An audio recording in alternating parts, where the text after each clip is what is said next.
Okay. And then we'll have 5 minutes for everybody else to continue to get back in. And then when you guys want to take it at 4. Okay. Joyce, are we going to have any deliberation around the health and safety plan after Height's presentation, or is that when the action item comes up? When the action item comes up, Okay. just if you want clarification, ask Dr. Height. But if you want to, debate, deliberate, we'll do that after we move and second the item. Okay.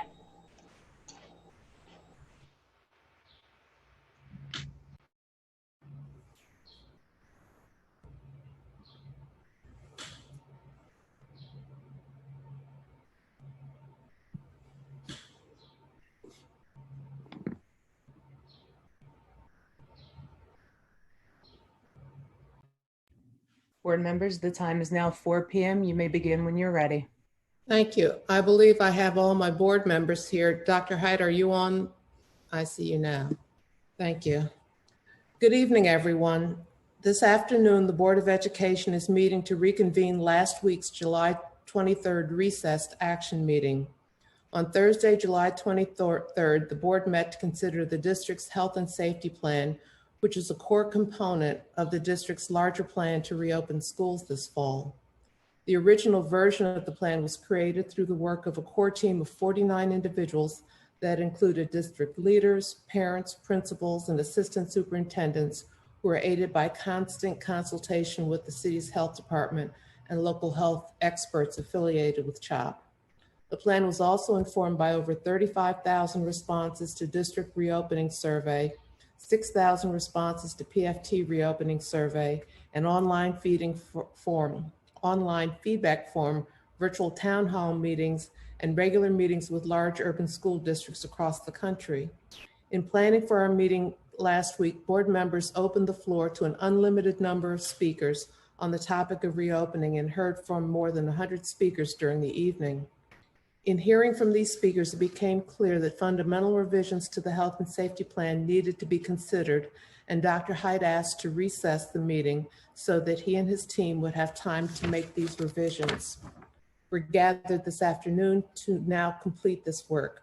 Based on the feedback and commentary of last week, the health and safety plan that we're considering tonight has been amended. Before we continue, I want to repeat 2 key components of the comments I made last week. First, just to say on behalf of the entire board, thank you.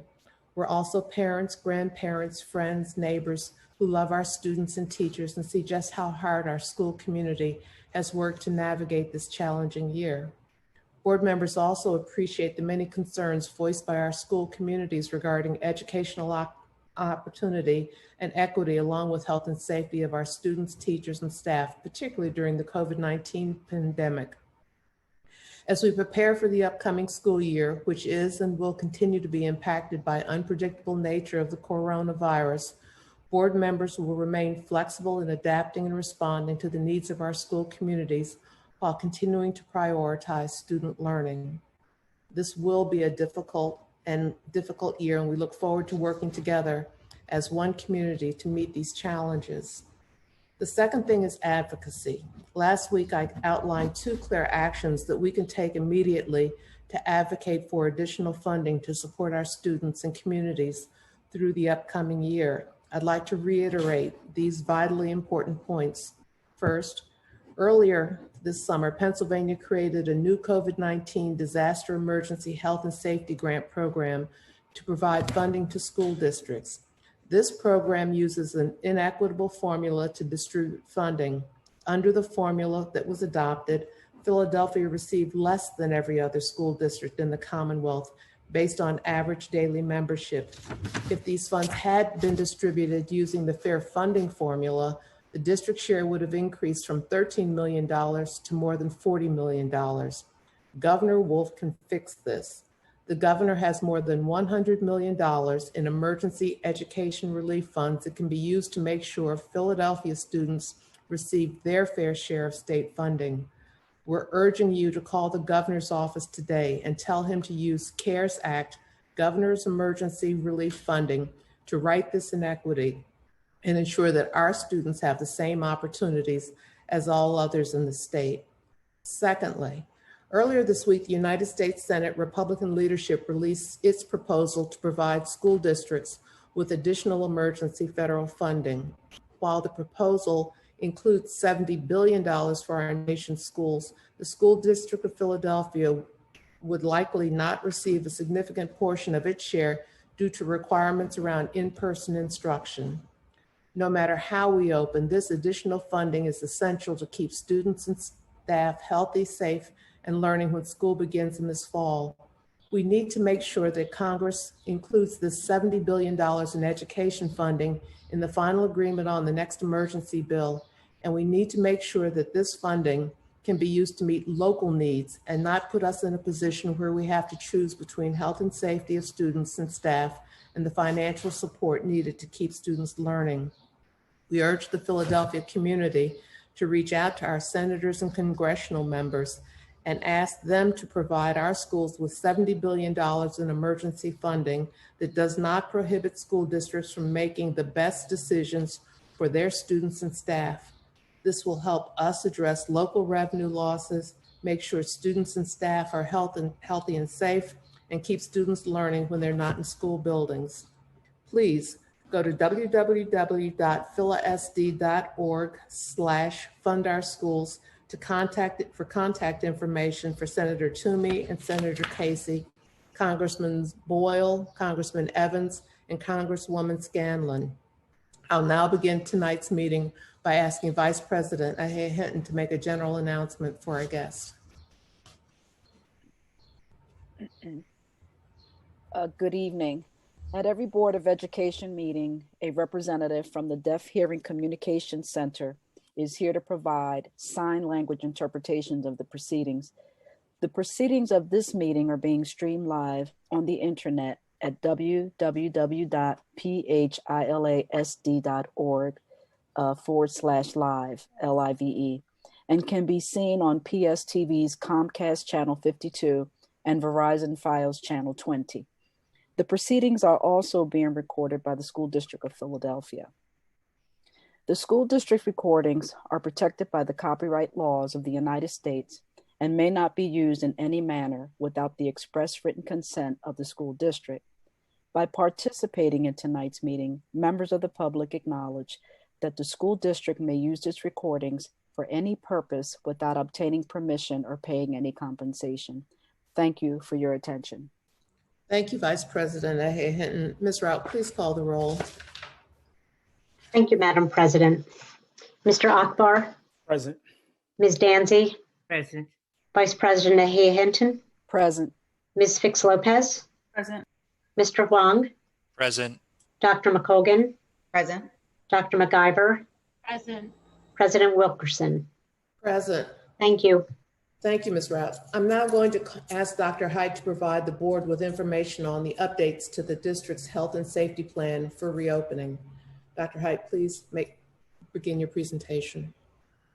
Thank you, Madam President. And while the presentation is being loaded, I do want to reiterate the thanks to all of the individuals who came out to speak at last Thursday's board meeting. And I know this is the reconvened meeting of last Thursday. I want to express my appreciation for everyone who came out. Also want to express appreciation for the work of our teachers, our administrators, our support staffs in schools. And I want to once again acknowledge all of the work that was done last spring when no one expected us to be out this long. In addition, all of those individuals who have been attending town halls that we've been holding here at the school district, albeit virtual. We had one with teachers this morning, and almost 500 teachers participated in the town hall, though we were not able to get to everyone's questions. But it's through those types of mechanisms that we are receiving a lot of feedback and guidance. And the last group I want to acknowledge are all of our family members and parents, and many of the students who have sent communication about a preference in terms of what they think is best for either their family members or for children in general or for themselves. And so just wanted to begin by thanking all of those individuals who have been a part of providing a lot of feedback that we have considered as we move to present a proposal to the board this evening. And so I want to begin, if we could move to the next slide, please. And I want to start my remarks with a brief reminder of our path to reopen Philadelphia's public schools. Planning for the start of school amidst changing circumstances is challenging, and we approach this work thoughtfully, collaboratively with public health experts from the Children's Hospital, as was previously indicated, and the Philadelphia Department of Public Health, and with an enormous sense of responsibility. As we made and continue to make decisions about reopening, we have always had three lenses through which we are approaching our work and our planning: the health and safety of all of our school community members and employees, the academic and social and emotional well-being of our students, many of whom would benefit greatly from face-to-face instruction, and the needs of families and stakeholders, including needed childcare. I want to thank everyone who has been and continues to be involved in this effort. And it has been all-consuming, and I know how hard everyone has worked in the interest of students and families. And one of the things that I think is really important is that it means we must be nimble, considering the ever-changing guidance that we're receiving and our ability to plan for and adapt to changing circumstances. We're committed to doing just that. And I also acknowledge that all of this collective work has taken place in a future that is highly uncertain. And so that's why it's really important for us to remain as nimble as possible. Next slide, please. As a reminder, since May, we have had 7 working groups exploring a range of areas that are vital for a safe and successful school year. The groups collaborated with state and city officials from the Pennsylvania Department of Education and the Philadelphia Department of Public Health, as well as with our principals, teachers, and union partners. We received survey responses from over 36,000 students, family members, school-based staff members, and school community members who supported returning to a hybrid learning model with in-person learning in September. And we considered input that was received during virtual town halls, Facebook Live events, and through advisory boards. Based on all of this, we produced an adaptive plan that keeps the safety and shared interests of our whole community in mind. Last Thursday, we received feedback from over 100 registered speakers, many of whom were educators and families concerned about our ability to move to a hybrid learning model that includes 2 days of in-person instruction. Next slide, please.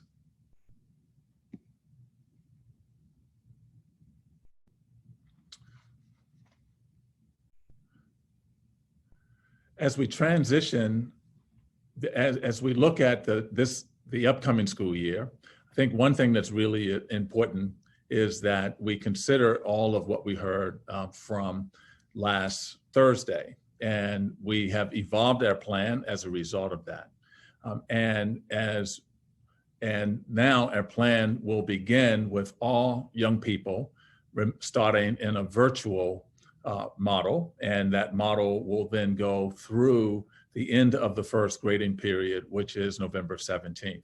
There's nothing magical about the date, November 17th. It's just the end of the first grading period because we wanted to mark a period in time by which we were actually working towards trying to get children back into some face-to-face learning. So looking more at a phased-in approach and starting virtually, but then moving to a hybrid model.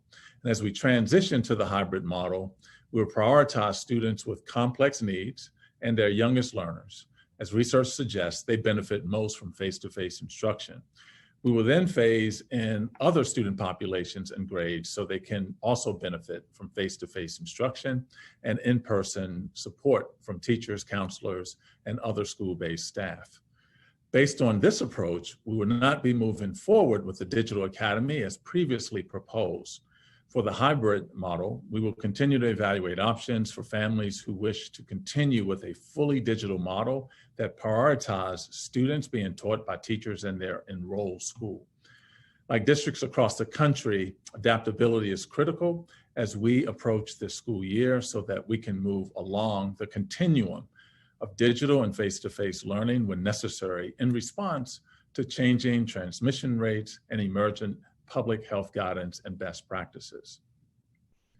I think it's also important to point out here that district-operated pre-K and district buildings will also operate remotely through at least the first marking period.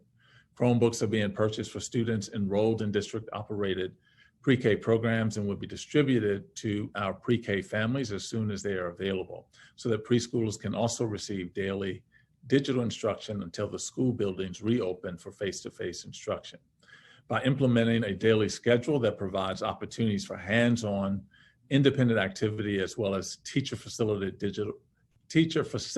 digital instruction at the whole group, small group, and individual levels, we will not require or expect any child to spend more than 90 minutes on screen time on any given day. These are pre-K children. Parents who want their preschool children to receive face-to-face instruction during the time will be referred to one of the district partner pre-K providers for service.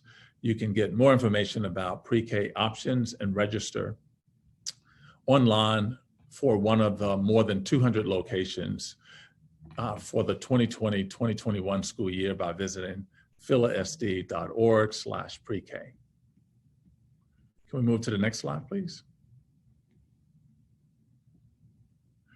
To be successful this year, it's critical that our students have the devices and internet access needed to fully participate digitally, whether in a fully digital model or in a hybrid model. Chromebooks will be provided to any student who needs one for digital learning. In preparation for the start of the school year, we have purchased 50,000 Chromebooks in addition to the 80,000 Chromebooks that were distributed to students in the spring.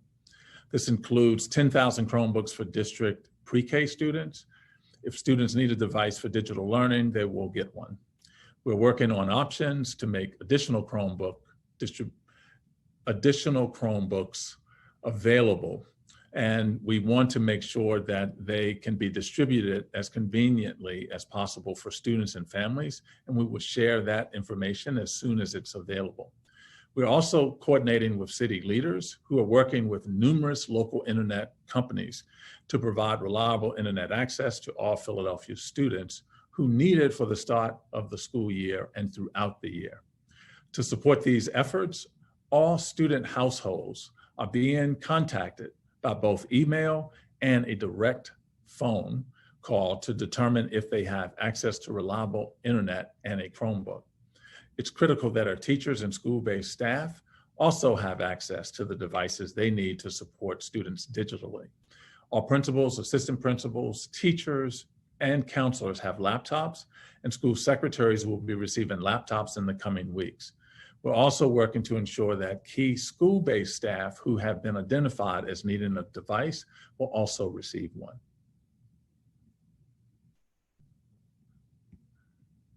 Next slide, please.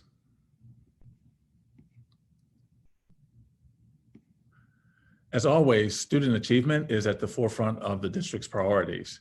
In this digital learning environment, students will receive a full day of instruction from teachers in their enrolled school, who will work both to address learning loss from the spring and to support students' social and emotional needs. We will launch the Healing Together initiative digitally, which is designed to address the mental health and social emotional needs of our students, staff, and families in trauma-informed ways. This includes teachers hosting a daily morning meeting to build community, set and reinforce expectations in a digital environment, and practice social and emotional skills. As we design the daily experience of students, our goal is to create an environment that enables both independent and group work and allows flexibility in timelines and assessments.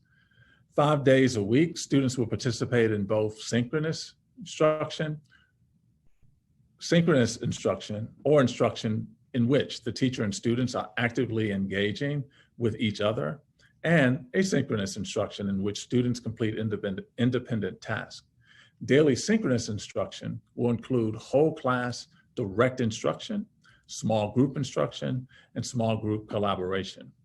During synchronous instruction, teachers will continually observe and monitor student learning by checking for understanding, scaffolding learning, and providing feedback. Teachers will add opportunities for individualized instruction as needed to assess each student's proficiency.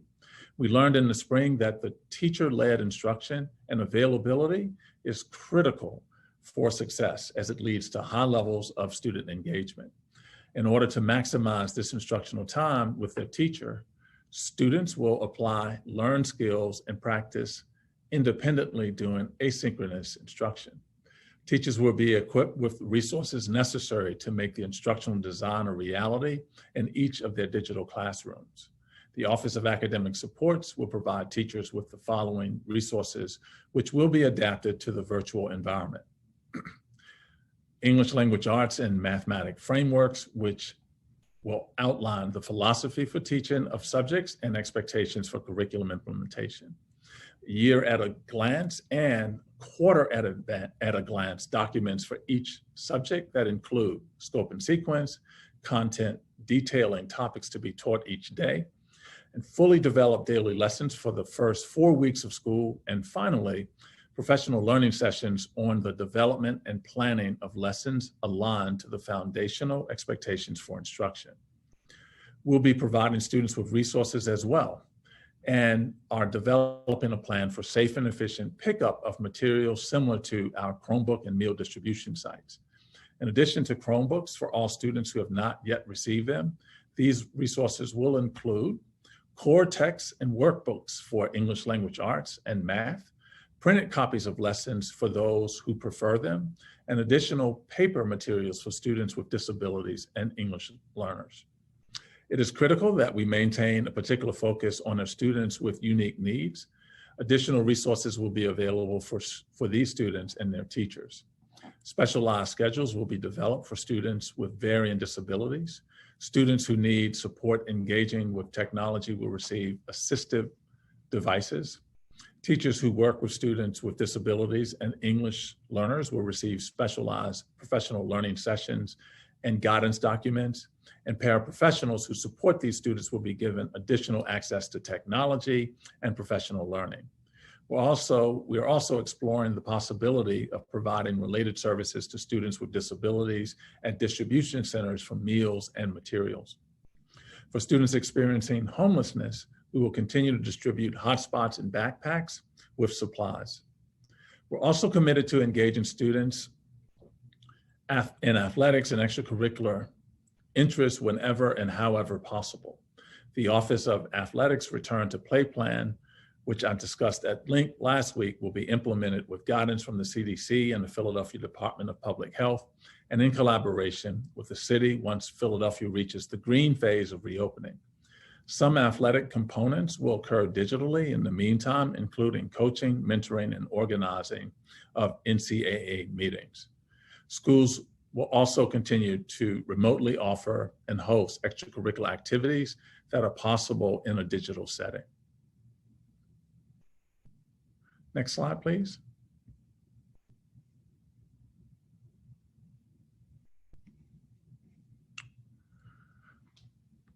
This slide presents, I wanted to pause here and use the next 2 slides to highlight what our instructional approach may look like and feel like in a full day of instruction for students.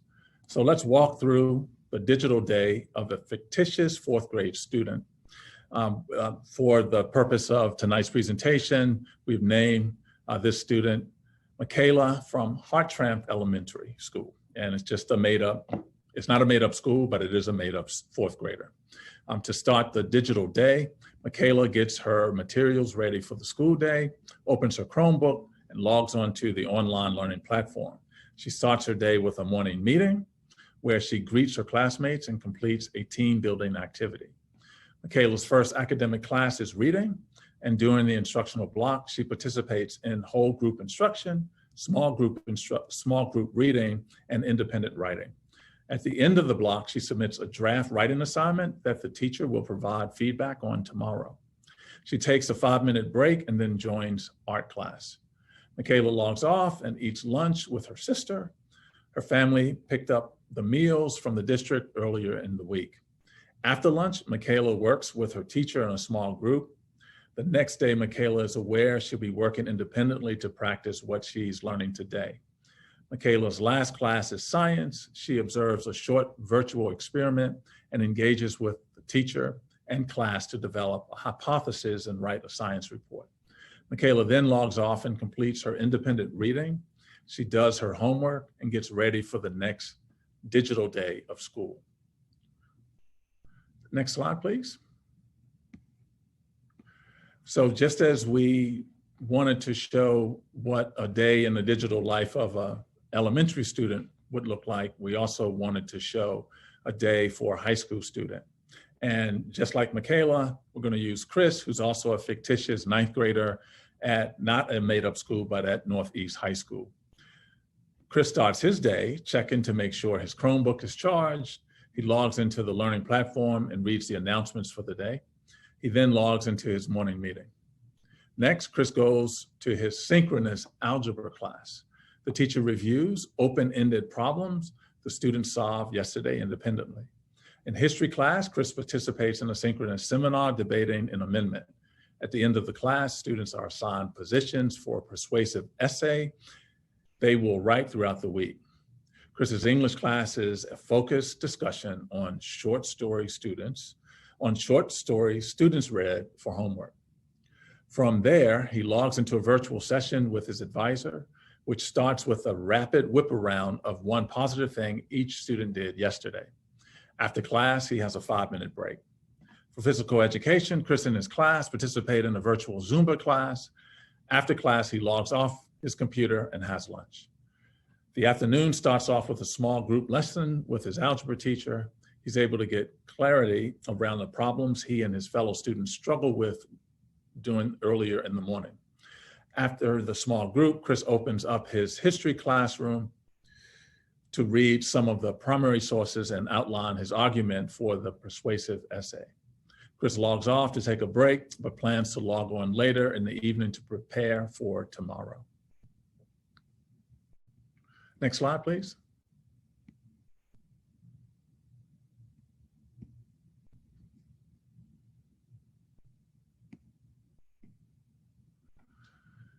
Of course, our principals, teachers, and school-based staff are critical to ensuring that our students can succeed in this digital environment and receive in-person support safely. While we are currently 99.4% staff for teacher roles, we're continuing to hire additional staff in anticipation of potential needs based on teachers who may not be able to report to the building due to medical issues. We're also continuing to hire cleaning staff to ensure we have appropriate numbers to support the safe return of staff to buildings. It's important to note that food service, cleaning, maintenance, transportation, and some central office staff have been working on site consistently or have returned in the yellow and green phases. Our goal is to have all staff on site prior to the return of students to physical buildings to provide critical service to our students and to our families. But while we remain in a digital model, some staff's roles and expectations will be different, and we're working with our union partners to discuss potential changes. Next slide, please. And I think it's also important to understand that we cannot successfully plan any large-scale change in isolation or without input from our stakeholders, including sincere engagement with their union partners. Since buildings close, and I think this is really important, especially based on some of the testimony we heard last week, that since buildings close on March 13th, Chief Talent Officer has held a standing meeting with leaders from all 5 unions and sometimes additional members of the district's leadership team. We created this structure to ensure consistency of communication amidst ever-changing circumstances and public health guidance. This group has met 21 times since March 13th. In addition to these standing meetings, the district has held ad hoc meetings with each union on reopening issues specific to their bargaining unit. At least 25 of these meetings have been held between May and last week's action meeting. For example, in May and June, we held 3 calls with the PFT and CASA, and at least 3 meetings with 32BJ to discuss drafts and potential updates to cleaning and ventilation protocols. Draft protocols were sent to these unions on June 10th and an updated version on July 8th before being finalized on July 15th. And the Office of Facilities hosts a standing weekly meeting with 32BJ. In addition, reopening work group leads have extended opportunities for all union leadership to engage with them in multiple ways. For example, all union leads were invited to a reopening planning kickoff meeting on April 29th. All reopening work group leads met with all union leads on July 1st and July 9th to share the structure and protocols that were going to be proposed in the July 15th plan. We shared a high-level outline of the plan with unions on July 8th and the full draft language of the plan on July 13th. Today, we're committed to doing more. We ask that our school leaders and staff continue to collaborate and problem solve with us, and that they remain flexible with us in this ever-changing environment. We continue to want your input on potential solutions, not just once plans are finalized and published, but before we even start writing them. We're sharing draft documents in early stages with union leadership to solicit input on rough ideas. And since last week's action meeting, a chief academic officer, a chief talent officer, a chief of schools have met with the PFT 4 times to discuss new issues that will need to be addressed with the shift to an all digital start of school. They will meet again tomorrow. We know there are many questions that still need answers, and we heard from many of the teachers who were on the town hall, the virtual town hall earlier today. And we know that full consensus is not always possible, but we still strive for it. And we will continue to listen to feedback and adjust plans in response. Next slide, please.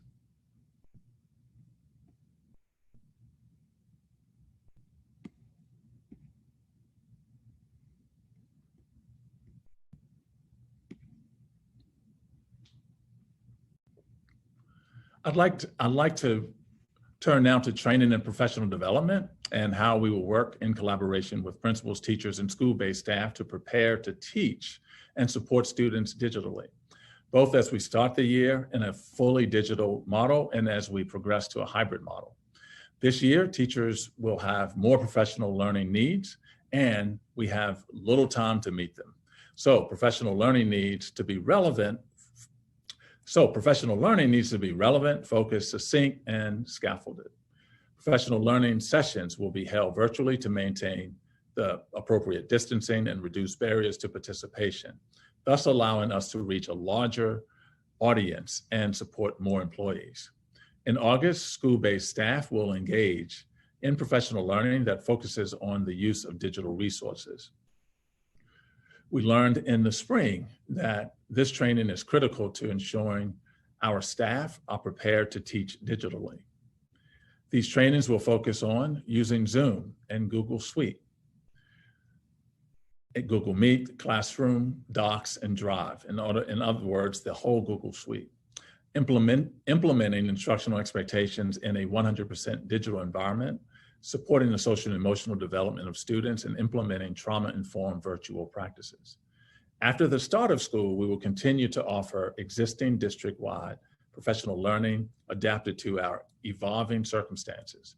In addition to the district-wide PD days, 30 to 60-minute sessions will be created, tailored to the time of the year and focused on data-based strategies. To be successful this year, we need to celebrate the innovative practices happening in our schools and foster a sense of shared responsibility to support one another. We will create a system to gather strong examples of teachers and counselors supporting students in a digital environment that are representative of all schools, grades, and content areas, and share them with staff. We're also developing training to prepare our students and families for digital learning.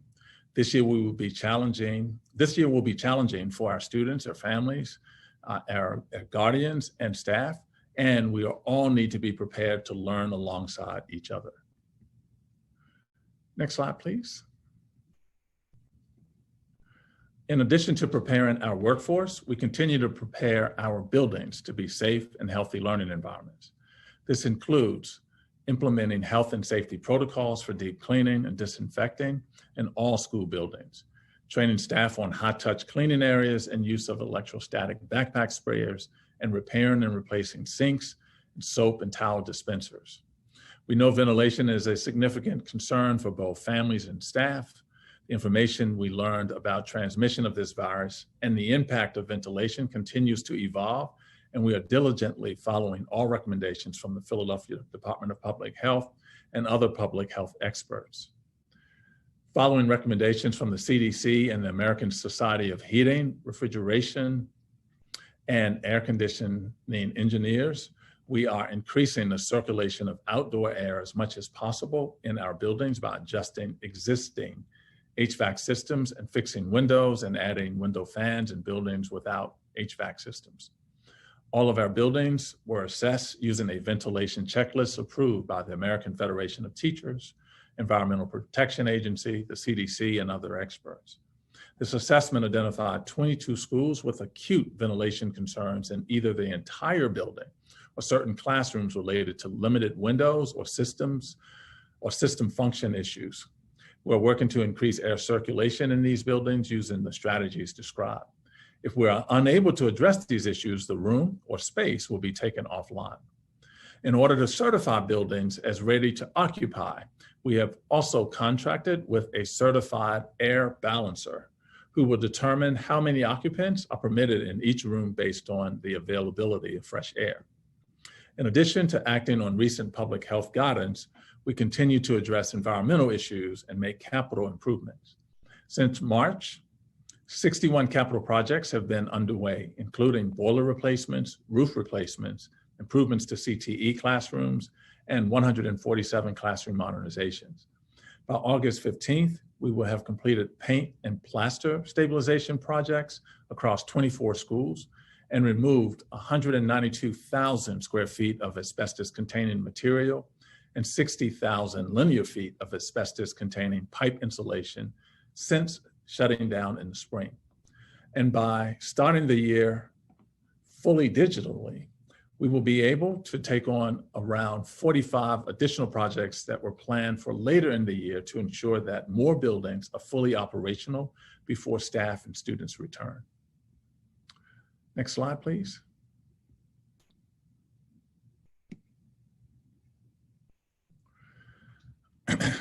Tonight, what we're asking the board to consider are 5 action items that will support the plan we've outlined to start the school year with all students learning digitally.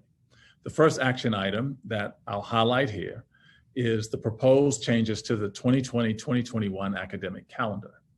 Under the proposed plan, Wednesday, September 2nd will be the first day of school for students instead of August 31st. This extra time before students start school allows us to support teachers with more professional development, which will begin on August 24th.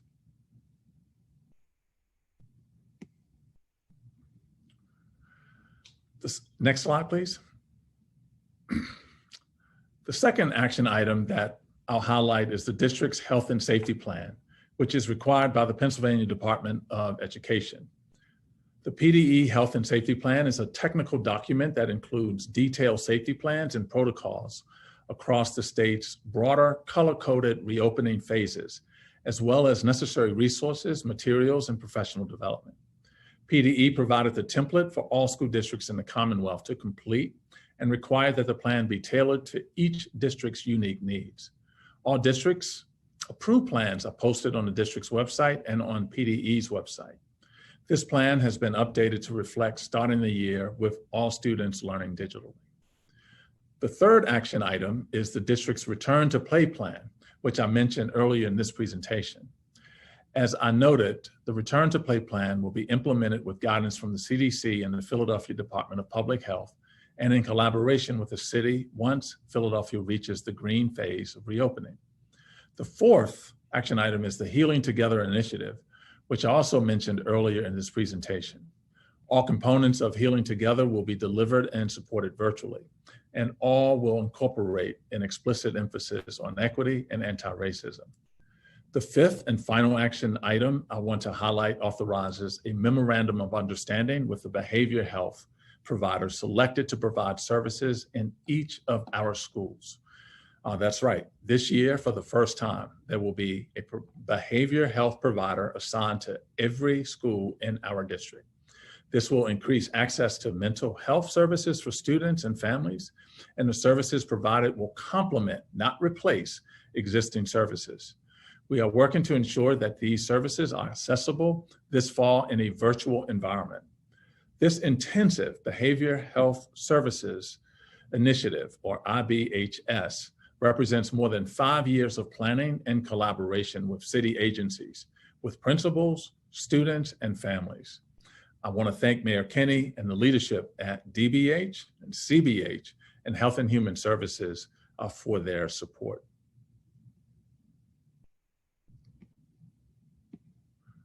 Next slide, please. Lastly, I want to share our digital learning implementation pathway. As we shift to starting the school year with all students learning digitally, we need to also shift our critical implementation steps to both prepare to be fully digital and ensure that we can progress to a hybrid learning model. Here's a view of what the adjusted implementation pathway includes. Some of the steps along the pathway enable the start of the digital school model. Some enable phasing into hybrid learning, and some represent decision points that may require revisions to the reopening plan. These decision points are indicated with the red dots. As we prepare to start the school year digitally and plan to phase into a hybrid model, a critical ongoing activity is to identify students who need devices and reliable internet. As I previously noted, we are proactively and diligently reaching out to student households by both email and phone to determine if they have access to reliable internet and a Chromebook. This work will continue to ensure students have the tools necessary to be successful in a digital learning environment. As we receive this information, we are sharing it with city leaders who are working with local internet companies to provide reliable internet access to all Philadelphia students who need it. The next critical step on the implementation pathway was completed last week with the creation of a digital instructional design that I discussed on a previous slide. The next immediate step in our implementation pathway is the board's approval of the district's health and safety plan, as required by PDE. As already noted, this plan has been updated to reflect starting the year with all students learning digitally. Schools are currently developing operational plans in line with the district's guidance that best fit their school and meet the needs of their students. These plans include information that is relevant for digital learning, like student schedules, teacher assignments, as well as operations that support hybrid learning, such as transportation, meals, classroom usage, and more. Each school will submit their operation plan for approval in the next step shown here. The district will then lay out an approach for staffing coverage and filling open roles. Staffing levels are critical to moving toward a hybrid learning, and inadequate staffing will impact phasing as well as the timeline.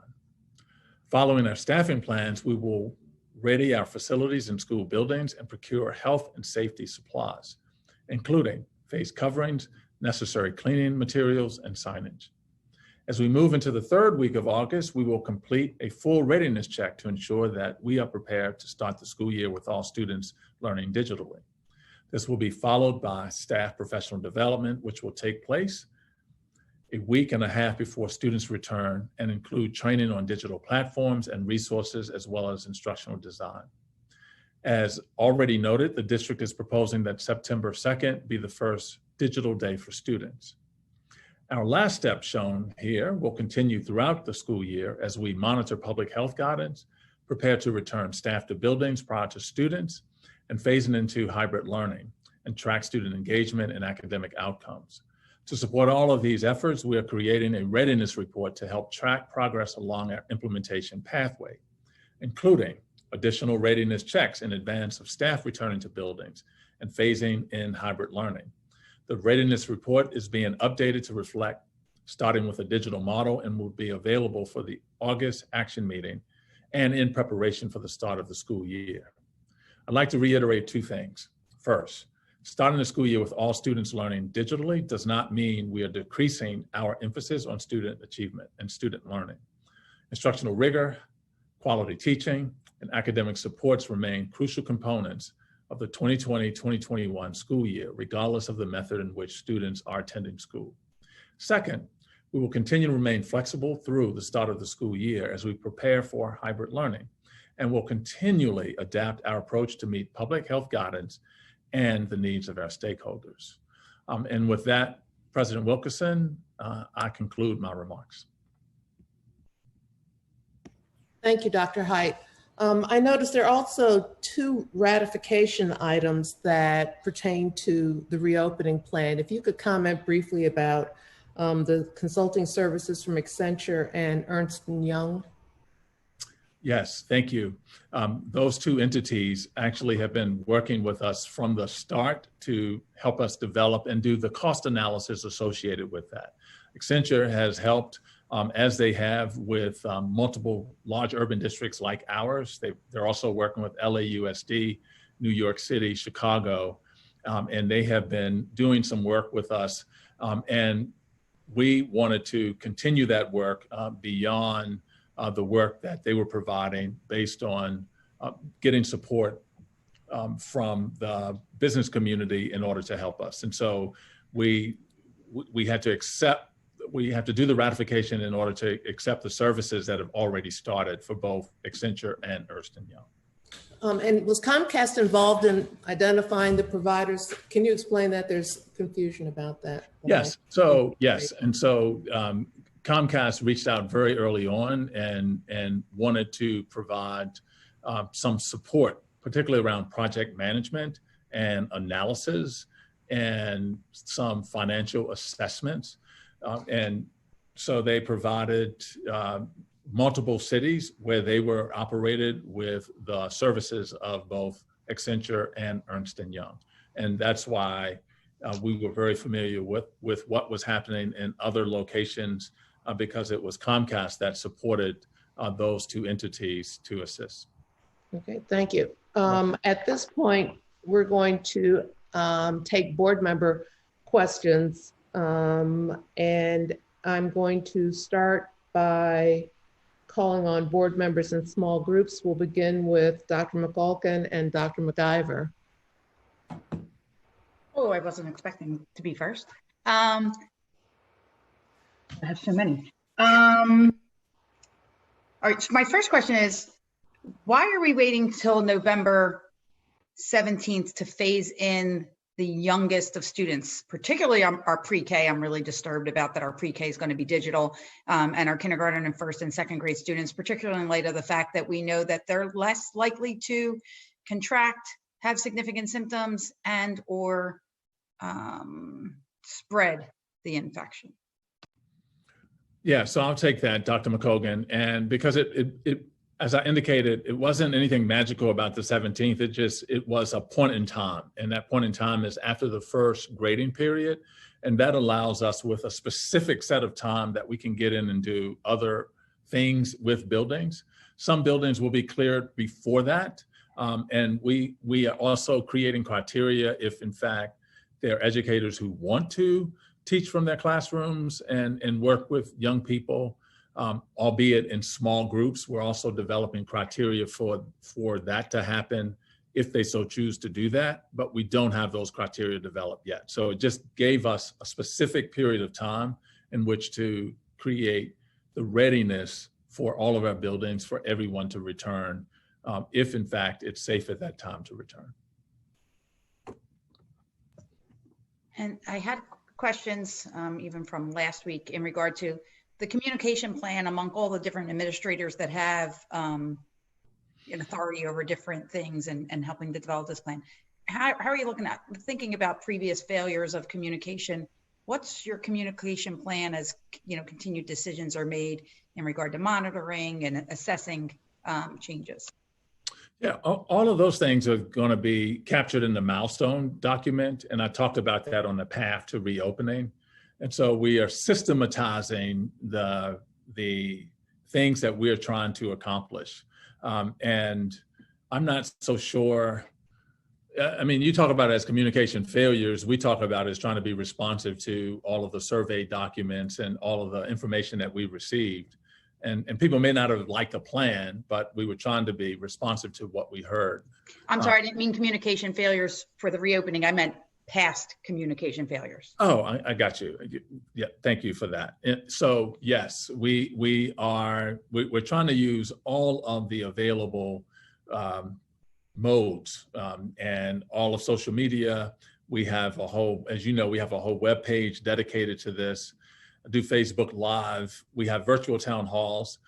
Next week, I'm meeting with clergy that are also helping us to deliver this message. We're meeting with many of the community organizations that also could help us with distributing information. But we're just trying to ensure that more people have information so that if there are questions still left unanswered, people have places to go where those questions, where someone is going to have an answer, or at least have the knowledge of where to point that person in order to receive an answer. And I have a lot more questions, but I'll only ask one more. Are there going to be adjustments? So we're now talking about 2.5 less months, 11 weeks of in-person education. So that's less cleaning, less supplies, less protective equipment, et cetera. Are there going to be adjustments in the budget numbers for those things and what we purchase, et cetera? And how is that going to affect staff that, aren't going to be in the building, such as cleaners, et cetera, particularly those ones we haven't even hired yet? Will their start date be in November, I hope?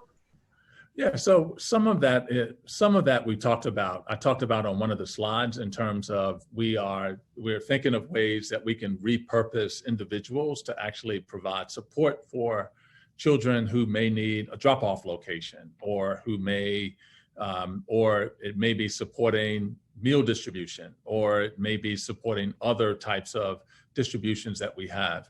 We'll have to do an analysis on the supplies that we will be ordering, and what we would still need to order in order to support those types of programs in schools. They wouldn't be in every school, but they would be in some schools, just as we had started with 50 schools that were distributing meals.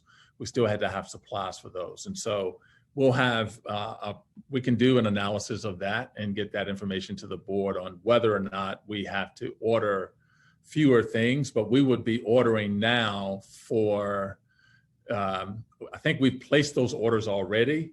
And so it would mean the reorder process may not happen as quickly because no one is in their building.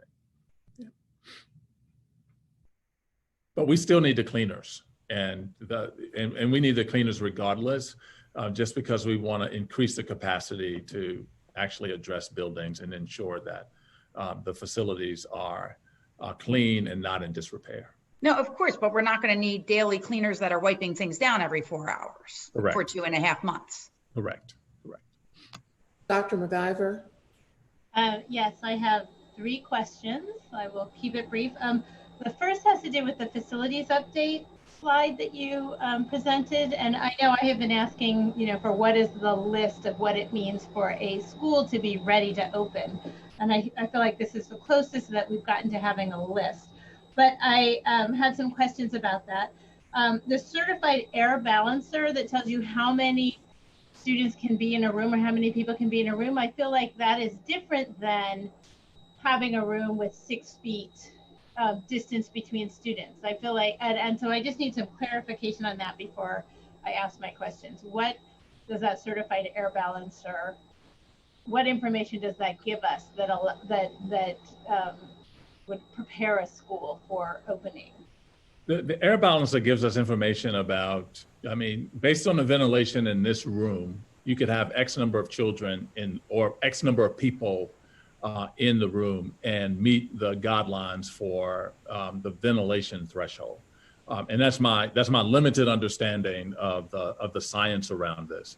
So it's an individual who manages the ventilation that's in the room, and based on that ventilation, will be able to provide us with So that means you could have X number of people in this room. It doesn't change the social distancing guidelines or anything like that. It just gives us, and some rooms, it may say there's no ventilation, so we can have no one in this room. But that's the work of the air balancer. So thank you. I need that clarification for my question. So we have what, 203 schools in the district, give or take? Yeah, we have a few more than that. Yeah, 220. 200, okay. Can we have a school by school readiness tracker for opening that says all sinks and, everything, all the sinks and soap dispensers have been replaced, and the certified air balancer has done every room, and see how we can track how close we are to that progress? Because I have concern about this actually happening, and I also want to know who gets to sign off. Is there a committee from the community or is the principal involved in signing off saying, yes, our school is ready? What does that actually mean? So it means that there are a set of milestones that each school needs to have. And so I talked about this a little, I think, last week. Our hydration. There's not been like a clear checklist of what that means, and also how close are we? Like, how many schools are ready today? How many will be ready next week? And who then signs off and says, yes, we agree, all of these things have been taken care of? Yeah, there are multiple groups that actually look at that, and then ultimately it is our chief of operations who says all of these guidelines have been met based on all of the things that should be in place. And we're adding the ventilation as a part of that. So have the schools been clean? Check. Do the schools have soap dispensers in every bathroom that are operable? Check. Do the schools have working hydration stations with new filters? Check. I'm just using some of the examples of that. And then that is something that we have available for each school. And that the ultimate sign off on that is with the assistant superintendent first, after the principal sees it, and then it comes to the operations department. And then it is signed off by the chief of operations. And will we as a board be getting the progress toward getting all these 200 and something schools ready? Can we each week they'll say we've got 10 more schools online? How do we know that this has all been? You do that through the milestone. We do that through the milestones that would be established that we would have available for the next meeting in August. So on August 15th, we'll have a list of the 200 something schools, and we'll know. Well, you won't have the list. You'd have the milestones that says X number of schools have been completed. We still need to do work in another, and whatever that number is. And that work will entail these following things. And that's may I ask that we get the list of the schools that we know? I don't understand why we're not getting the list of the schools that are ready. We can give you the list of schools. I get the list of schools. You actually supervise me. So then I provide you with that report. So yes, you could get the list of the schools, but I ultimately monitor that and report up to the board on whether those schools are ready or they're not. But yes, we can give you the list of schools. Okay, my two questions very quickly. You mentioned 7 working groups, and I'm very happy to hear that you are going to be sharing documents for feedback. And my question is are these documents that you are creating and putting out there, is this going to be shared with everyone, posted on the district website, and everyone can have feedback, or are you picking people that are going to give feedback? And how is that process going to work? Yeah, and I want to make sure I'm clear, and I don't want to confuse board members with this. We've been sharing documents, so this is not something new. We've been sharing the documents with individuals who've been working, particularly our union partners, and individuals who are advising those work groups. We're going to expand those work groups to include individuals from communities, teachers, other people that will be a part of that work group if they're so interested. And then they will all be shared with the individuals on that as we move from our current state to a hybrid model. And we saw that this had happened in Pittsburgh, and Pittsburgh utilized an approach that had outside entities and other professionals and community-based organizations as a part of groups that saw and were involved in developing that plan. That's really good. And the final question is, what has been implemented to ensure consistency of learning? You know, I have 3 children who did remote learning in the spring, and their experiences were wildly different. To one who never saw a teacher, whose teachers didn't log on, to others who, you know, were highly engaged. What's being put in place to ensure that students are engaging? So a couple of things that are distinctive, and I tried to give the example as I was walking through the child schedule, although that was an exemplar it was just an ideal schedule. But this time we'll have times during the day when we want children should be engaged with their teacher or logged on, and then times during the day when they're in certain periods in receiving certain supports or certain instruction like art. I think I used an example of technology or PE. So the distinction here is that they're going to be, I think I said scope and sequencing documents that we will make public for individuals, and we'll have the first 4 weeks of those plans available so that individuals will see what their children should be doing during those periods of time. This is not enrichment and review, and individuals just participate when they feel it's appropriate. This is attendance will be taken, individuals will be graded on work that is handed out and will be expected to complete. And teachers will have whole groups that they will be instructing at a time. But who is Principals. making sure that the teachers are actually logging in and doing that? Like what assurances are put in place to make sure that teachers are actually teaching their classes? I mean, kids can log in, and if they log in, they get the attendance, but often a teacher can be on for 5 minutes and then off, and some teachers, you know, do the entire day. How are we making sure that there is consistency? This is the work of school leaders. School Okay. principals have to, I mean, and school principals will be expected to monitor who is on, and if in fact that number, the number of days and hours are actually being met. So those are the individuals who would be monitoring that. And we have a system now that allows us to monitor that in a very different way too. I think that as we go further down the road, there are going to be a lot of additional questions about the academic program. What's in front of us today is specifically the health and safety plan. And Dr. McIver, you're finished with that, and we'll turn. I'm done. Okay, great. Ms. Fix Lopez, it's your turn, and then Mr. Wong. I like going after Dr. McColgan and Dr. McIver. It's a different perspective to start. So I appreciate that we got thrown that. Before I go into my questions, and I know we're not deliberating such right now, I actually just want to highlight something President Wilkerson said. I want to make sure it doesn't get lost in the mix of all of these details. The funding issue in Harrisburg needs to be highlighted. Governor Wolf has the ability to make sure that these funds are allocated under the fair funding formula. And allowing it to go any other direction than that, to me, sets precedent for future continued issues with funding. So please, I can't stress enough, and I want to echo again what President Wilkerson said, is this is an issue. When we look at long-term success of our district here and districts across the state, it has to be equitable. So please call on Governor Wolf to continue making the right decisions for public education and continue to make these choices for equitable funding. So my quick questions for Dr. Hite.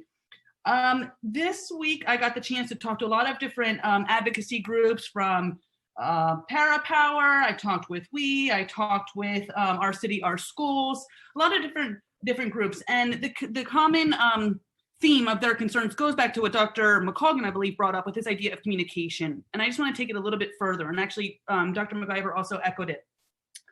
The engagement has been superficial for some groups and robust for other groups. And I think, really what they're looking for is they're the engaged, they're the teachers, the counselors, parents, the people at the school level are the ones that are going to have to operationalize this, right? And they're the ones that are going to have to make it work. Whether the ones putting these policies in place and holding people to policies, or whether they're participating in the policies, right, as families and such. And we have to work together for that. What is going to be their opportunity to really sit at the table that goes beyond a survey or some kind of ranking activity? So when I looked back at the slide that you presented more towards the beginning, where you talked about, the 153 speakers and the different meetings and town halls, what I did an analysis of is just even from there, you can see the limited engagement there, opportunities for parents in particular and teachers in a really genuine kind of way. And so I know you said that it needs to be operationalized at the school level, right? And the principals really have to push that. And so how are we going to really measure that engagement and measure to make sure that they do have a seat at the table? And in addition, as a subset of that question is, in particular, our schools pointed out that Viet Lead and Asian Americans United have serious concerns about the engagement of the immigrant community. So I know that documents are online in a variety of languages, but simply getting information is very different than engaging in dialogue. And so how are we going to make sure that those communities are also actively part of this conversation? So we are making sure that we're making sure that we have individuals that, I'm sorry, I was getting text messages while I was trying to answer. So there are a couple of communities and partner organizations that have requested that we come out and actually talk with them. And Viet Lead and the Asian American group has invited us out on Wednesday, and we're going to have a team go out to actually walk through the issues that they have expressed. As I indicated before, we've been meeting regularly with the faith-based leaders. We're meeting with Black clergy on Thursday, but it's actually inviting these groups to engage as a part of some of these work groups that we already have available, so that we're not having the debate when the plan is finalized. We're having the debates as we are formatting and trying to move the plan forward. And so we're gonna increase the representation of the planning teams so that it includes many of these groups. So it would be helpful to know who the groups are. I will also add, though, that with respect to the union groups, we don't deal with caucuses in the union. We deal with the union, right? So it is we deal with the PFT that represents a lot of then subgroups that are coming out of that. So that I just wanted to clarify that point. But other community-based organizations and groups, I think we be happy to follow up with those organizations and just try to meet with those groups as much as possible. Here's the other thing, though, I think, Board Member Fix Lopez, it's also an acknowledgement that, it's making sure we also have the capacity to do that and not say we can do it, but then it's the same people who are trying to put all of these plans together, and you have to stop doing the work on the plan in order to engage with the group. And so we're also trying to make sure we have the internal capacity to ensure that engagement remains part and parcel to the work we're trying to do. And I think that's really important to keep in mind. But I want to then push it back to where that's where they, at the local level of their school communities, right? Because again, it's at that level that they're going to operationalize it. And that's why these plans are going to play out very differently from one school to another. Yeah. If not everybody gets a seat at the table at all of our schools, right? And so I'm more focused on at that really hyper local level. My next question goes to, you talked about technology at the beginning. And one of the things that I heard also with just thinking about the need for technology is we have a lot of paraprofessionals. I think it's like 2,500, right? Or 2,700 paraprofessionals in the school district that are often assigned, or maybe always, I'm not exactly sure, assigned one-to-one with students. And they need to engage with these students. And my understanding is that they don't all have the technology to support it. And if we're providing it for the teachers, my understanding is that the paras are a huge support for teachers as well as students. And so how are we equipping them with the technology and resources they need to do their job effectively? We're buying it. We're buying the technology for them. Okay, awesome. Thank you. I appreciate that. And then lastly, I just want to clarify. And we're providing the training for them too. That's awesome. Yeah. I think that's awesome. I'm really glad to hear that. And then my last question is, so Comcast, let's say internet in general, right? And one of the things that you talked about at the very beginning, but it is also Comcast, and I mentioned that last time, is you talked about that currently you're trying to reach out to parents and students and things to try to figure out who has the technology and who doesn't, and who has the internet and who doesn't. My understanding from your 12 o'clock press briefing yesterday was that these internet service providers have that data. They know exactly the information that now your administration has to waste their time and resources to try to find. Would it be advantageous for these internet service providers, for you, and just beneficial for everybody to save time and resources for them to open up their data and just tell you what you need to know?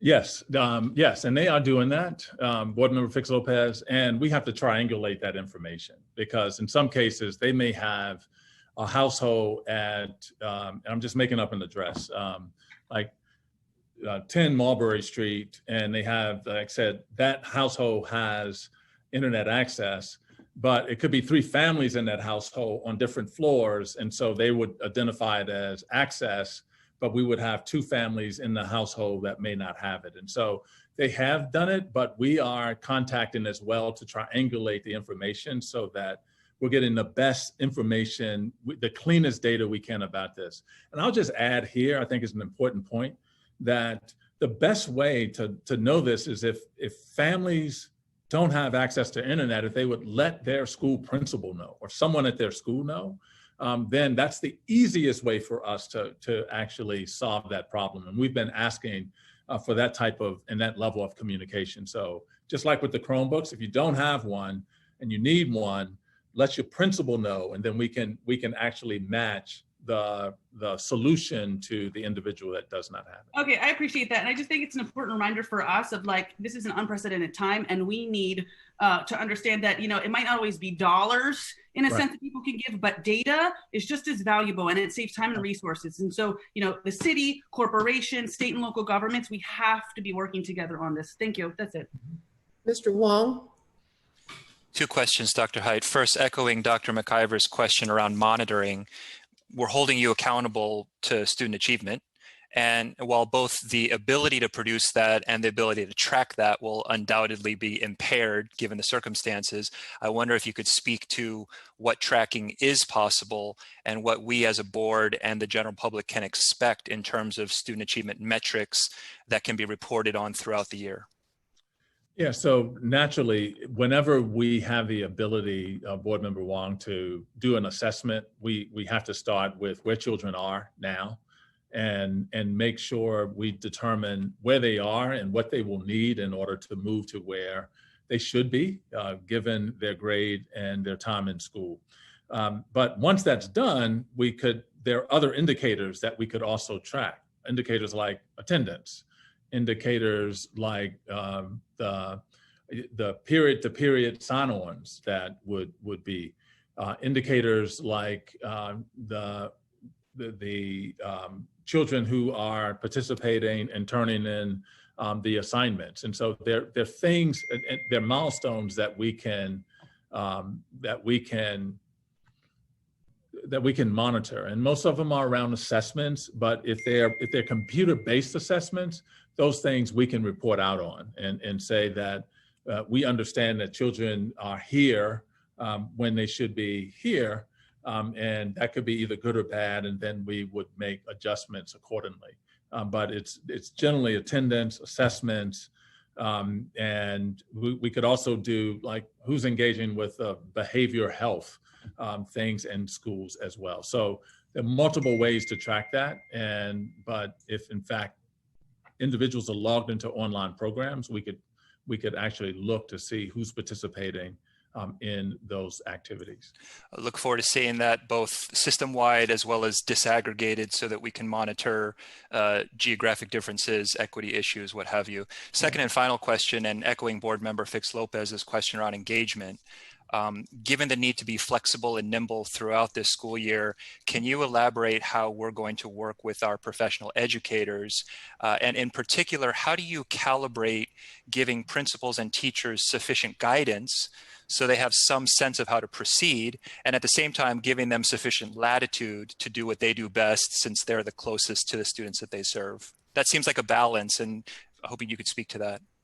Yeah, it is a balance. I mean, it is also, it's, and some people would call it managed instruction, which doesn't necessarily mean managed pedagogy in terms of what they do in order to make sure that children have the option or children have access to the content, to the experiences.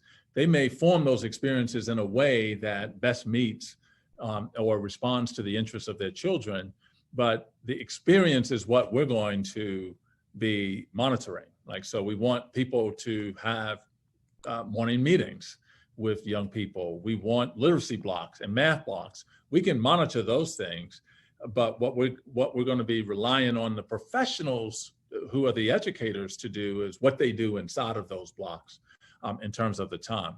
We can also monitor the time now in a way that we couldn't before. And the work that we're doing with the with their labor partners is really around like, these are the things, these are the problems we're attempting to solve.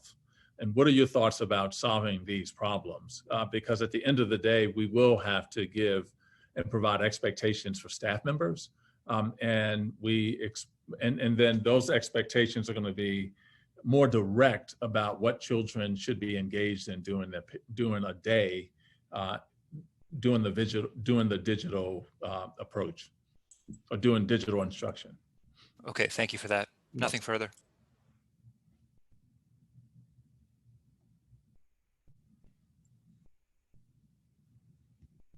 Let's see.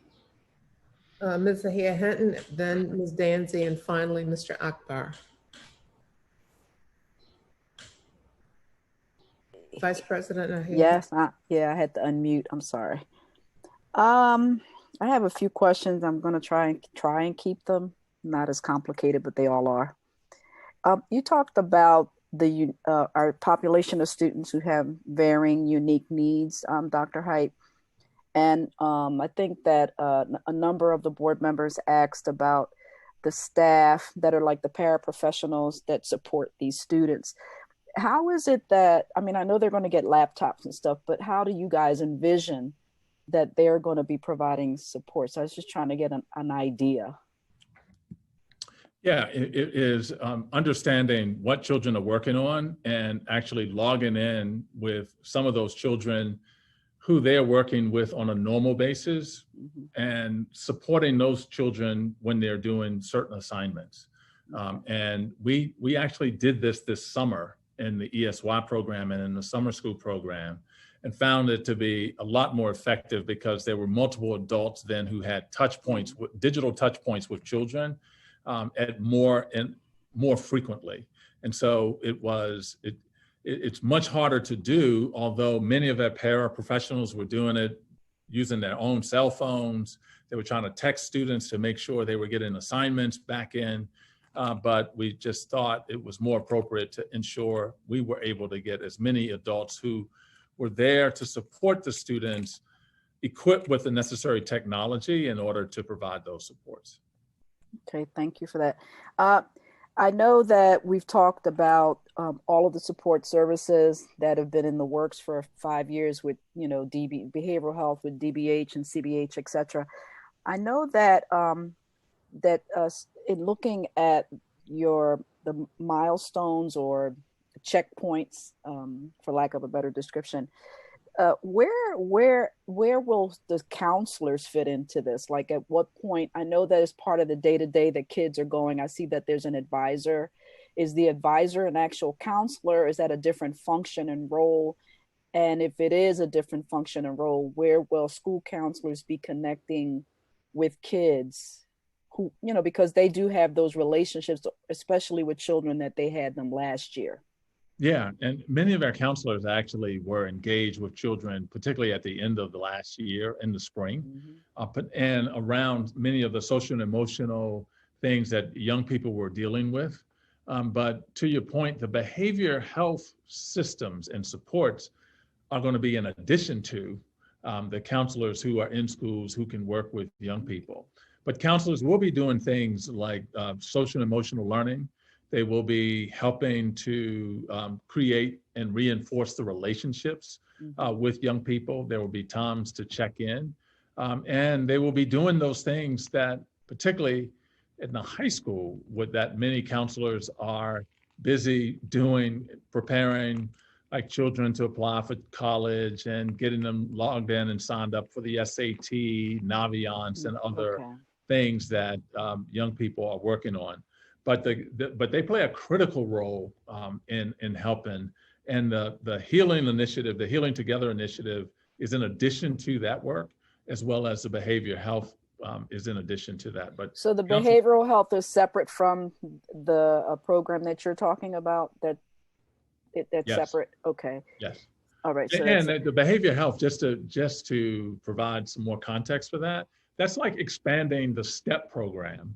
And it's the expansion of the STEP program, which will now be available in every school with the types of supports for children and families when there are significant behavior health types of issues. So I think my only comment with that or suggestion is that it goes back to what some of the comments or questions made by other board members in terms of communication strategy, that is certainly clear for families how they can opt into those services if in fact they need them. And so, I mean, I know that you guys are probably thinking about that along with the behavioral health group. The other only comment that I have is I just wanted to also, because I believe that if you continue to repeat stuff, people will eventually get it, the need for the public to support us in terms of Governor Wolf and some of the federal, some of our leaders, whether it's, whatever congressman or senator we have, that they would really, really help us with that in contacting those individuals. And the last thing is that this going to virtual is certainly a big investment. And I know that we've talked, and it's too early in the game right now, but that this will be a part of children's learning experiences as we move forward, so that, that teachers are using this as part of the curriculum in the future. Yes. Because it is such a huge investment. Yes. Thank you. Ms. Danzy. Yes. First, Dr. Haidt, I really want to thank you for your work, for your ability to be able to be responsive to the issues that were presented last week, and for your ability to really pivot as many times as you've had to, given that you are being inundated and governed by feds, state, and even city issues and directives. So I really thank you for that. I know it's hard, and I don't know how you have lasted this long, because truly, I would have shown people the door by now. But nevertheless, you are still here, and I appreciate your service. One thing I want to ask, going back to what Dr. MacGyver said, as it relates to the teachers and their signing in. I too experienced from other parents the differing qualities that were afforded, sometimes in the same house, but to different children. As one person told me, one teacher was great interacting with their kids and really getting to kind of have a relationship going. The other one, the teacher kind of said, hey, don't bother me. I got my own children I've got to try to work with. And so I'm wondering whether or not somewhere within the course of these months that we will be digital, will there be a loop or some kind of feedback going back to parents to kind of get their assessment of how it's going for them and the quality? Because as you said, you can see how long, you can see that they've logged in, you can see how long they've logged in, but in terms of the quality of the logging in is a whole different story. Oh, I guess let me ask you another question too. You can go over so you can answer me both. The other is that I did happen to see on the internet, and God knows I'm loath to really quote this because the internet, you can find anything. But on it, principals were talking about, they had been sort of given, here's what you got to do, implement and get your school ready. And they were feeling that they were not equipped to do that. They didn't have the guidance that they needed. How are we addressing that? Thank you, Board Member Danzy, for the question. So the first one is that we actually can look at the level of student engagement and report out on that, given the systems that we're using or intend to use. So you described something very similar to Dr. McIver in terms of the experiences that parents had with some of the teachers. I will also go back though and add that we were ill-equipped to do what we were trying to do in the spring. We tried to go to it very quickly. We tried to get the devices out. We trained people on Google Classroom, albeit quickly. And individuals had to learn and be trained to do and be developed to do that type of work. We're taking a completely different tack this time in terms of using those additional days to prepare individuals and using many of our own teachers who are very good in this space to help train other individuals to do this work as well, and providing the first 4 weeks for individuals so that they can have a runway, so to speak, to get up and running in the right direction with respect to that. But I think we can produce reports on the level of engagement that teachers are having with the whole class based on who's logging in, when they're logging in, and how they're logging in. It should not be this time that different experience for multiple children in the household with respect to the time that children are in front of their teacher. Now the experiences may be different, but it should not be a child in the same household who may not have seen their teacher and another child who saw a teacher every day. But they may all see the teacher every day, but I will add the experiences could still be different. With respect to the principals, we are starting to meet, we're starting to work with principals and actually meet with them directly. We've been meeting with an advisory group of principals. I think I talked about that last Thursday. On a weekly basis, but we're going to be working now with principals a lot more directly to hear and learn about the things they feel like they need in order to be equipped to do these types of approaches. Those are things like scheduling, structuring their building, anything that we're asking a principal how to monitor or digitally. All of those types of things are things that I think that principals talked about needing some help with in terms of how we will continue to work with them. And you don't know that unless you're talking to them constantly. And we had been talking with them in some cases through assistant superintendents, but now Dr. Nunez is talking with them directly and trying to hear from them the types of things that are needed in order to execute on the things that we have asked them to do. All right, thank you. Mr. Akbar? A couple of questions, Dr. Height. First, it starts with, I know Vice President Hinton asked around this question, but this relates to IBHS. And I know the significant amount of sort of like runway and work it took to get this. And this is more around like measures. And I'm going back to my TSS days in the early 2000s at Fitzsimmons, right?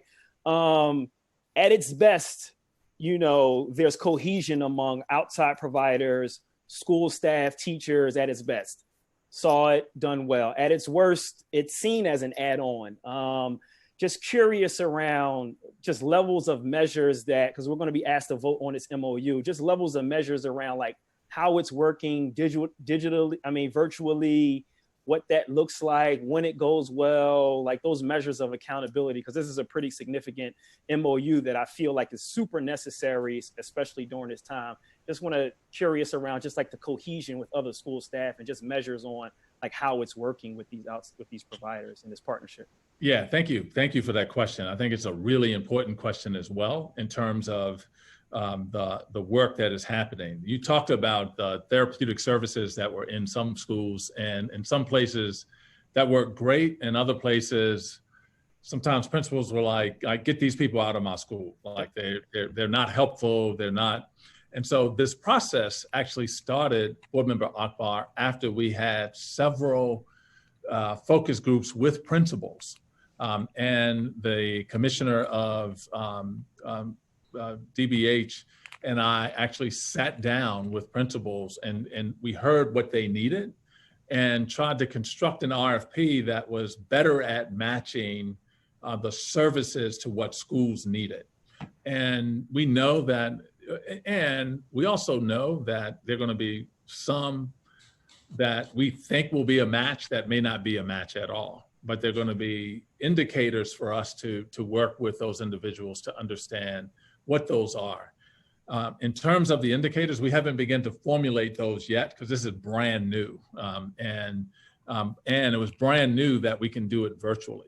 I mean, so because this was meant to be in person, but we're gonna start it virtually so that individuals will have an opportunity to connect with families. And it goes back to a point that that Board Member Danzy raised as well. We're also doing another survey with families too. So, and we're doing another survey later in the fall to say, how is this going? And we can also use that as, are you aware of the behavioral health services that are in the schools? And if so, have you used them? If so, were they helpful? If not, why not? Or if you're not aware, that gives us all information. But the indicators are things, when you're in person, are things like reducing the number of children who need discipline for whatever reason, or reducing the amount of out of class time or out of school time. But I think engagement will be a more appropriate measure as we think about who's involved, simply because there are more supports now.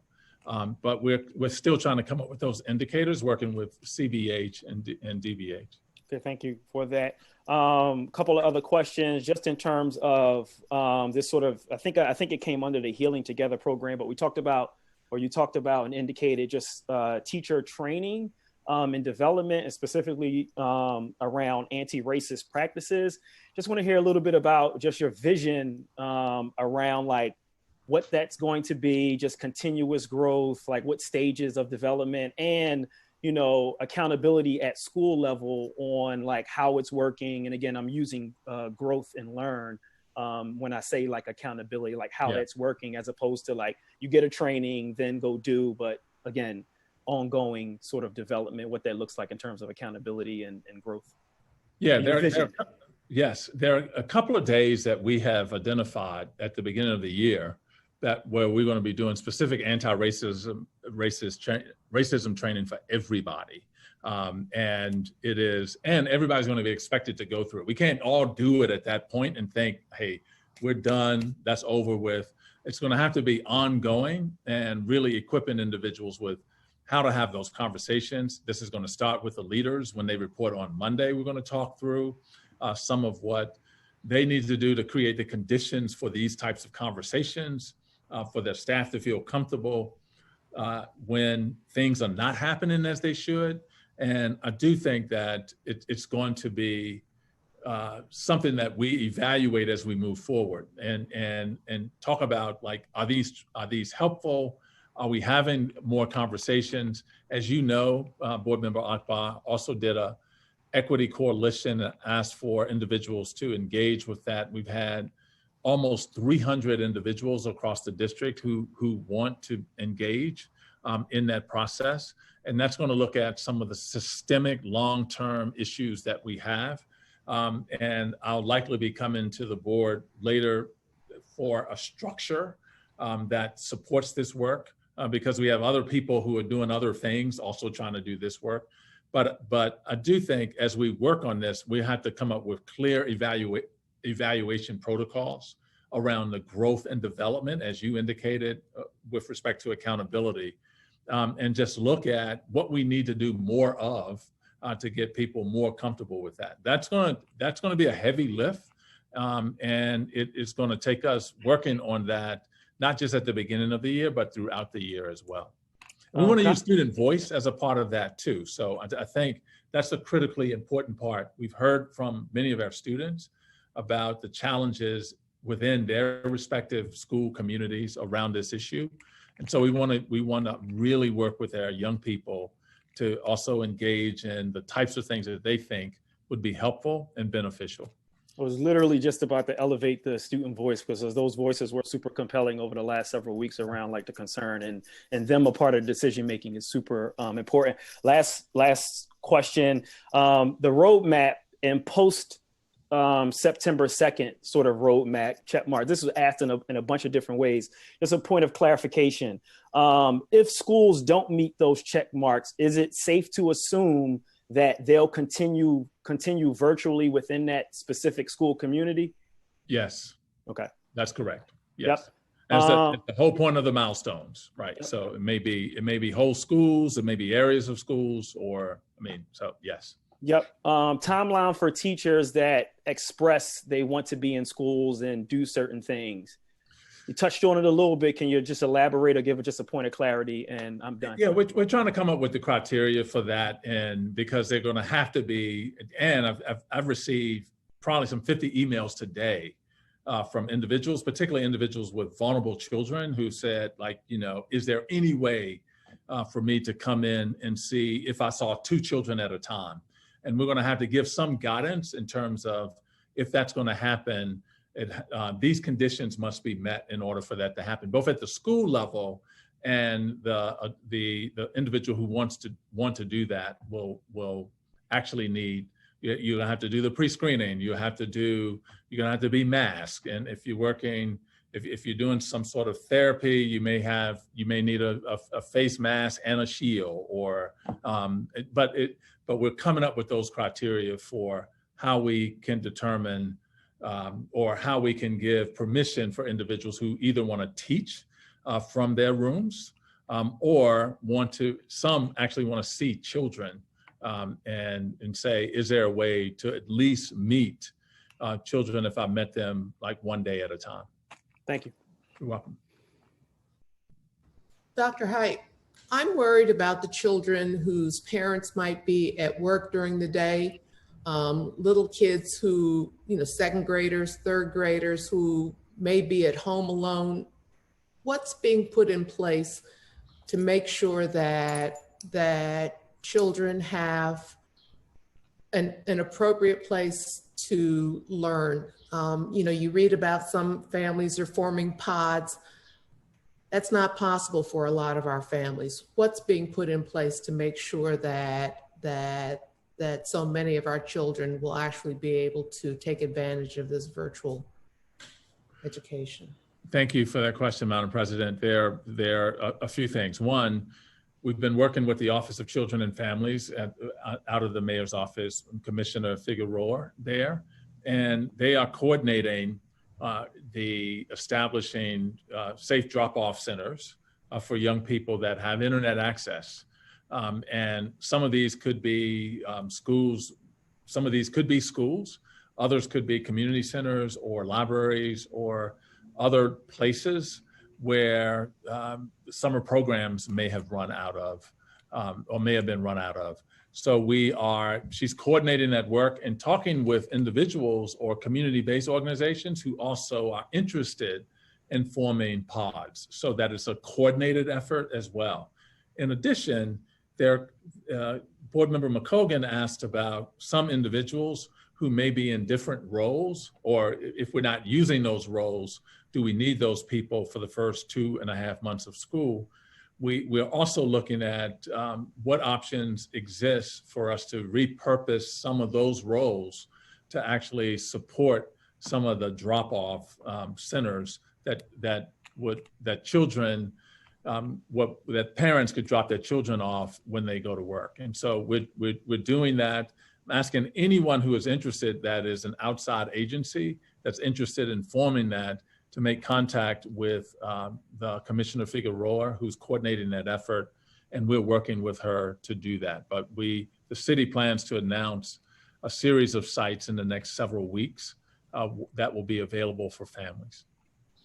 I appreciate that. I think that's going to be a huge part of helping us strike the appropriate balance. You know, I worry that we have adults in the building who will be safe, and it's happening at the expense of children who may be left to their own resources. And that's a real concern that I have. And with that, if there are no, I see Dr. McCulkin, your hand's up. Do you have one more question? Yes, follow up to your question. So now we're talking about school district staff supervising kids on a day-to-day basis. How would that be different than teachers just supervising the same kids and teaching them?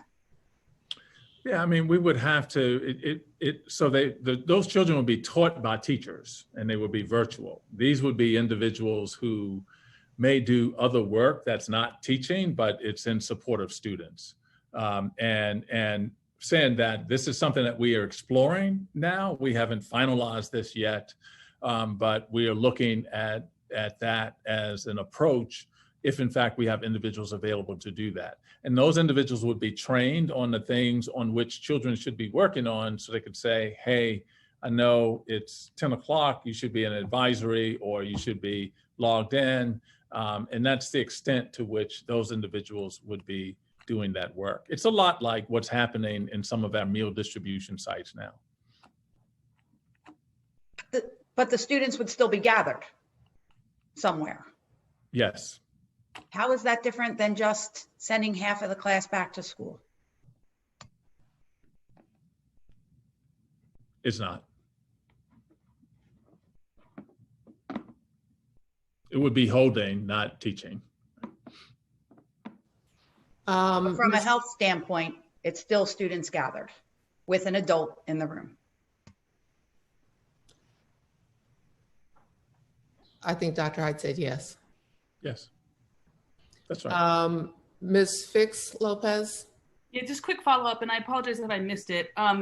Did you talk anything about the role with nurses, educational psychologists, and such of our, my understanding is that maybe there's a backlog of things that need to get done just because there's this, as you said, in March, everything kind of went out the window, not just in Philadelphia, everywhere. So did you mention that at all, or can you talk to that a little? I did not. I can talk about that a little bit. Dr. Clark is actually working with all of the nurses and providing guidance for all of the things that will need to be up to date for young people, things like immunizations and other types of things that many of our nurses do to help families and to help children. Our nurses will also be remote. And so we are using, I did talk about some telehealth software that we will be utilizing that many of our nurses will be trained on, as well as the psychologists who are working with the young people that they work with as well.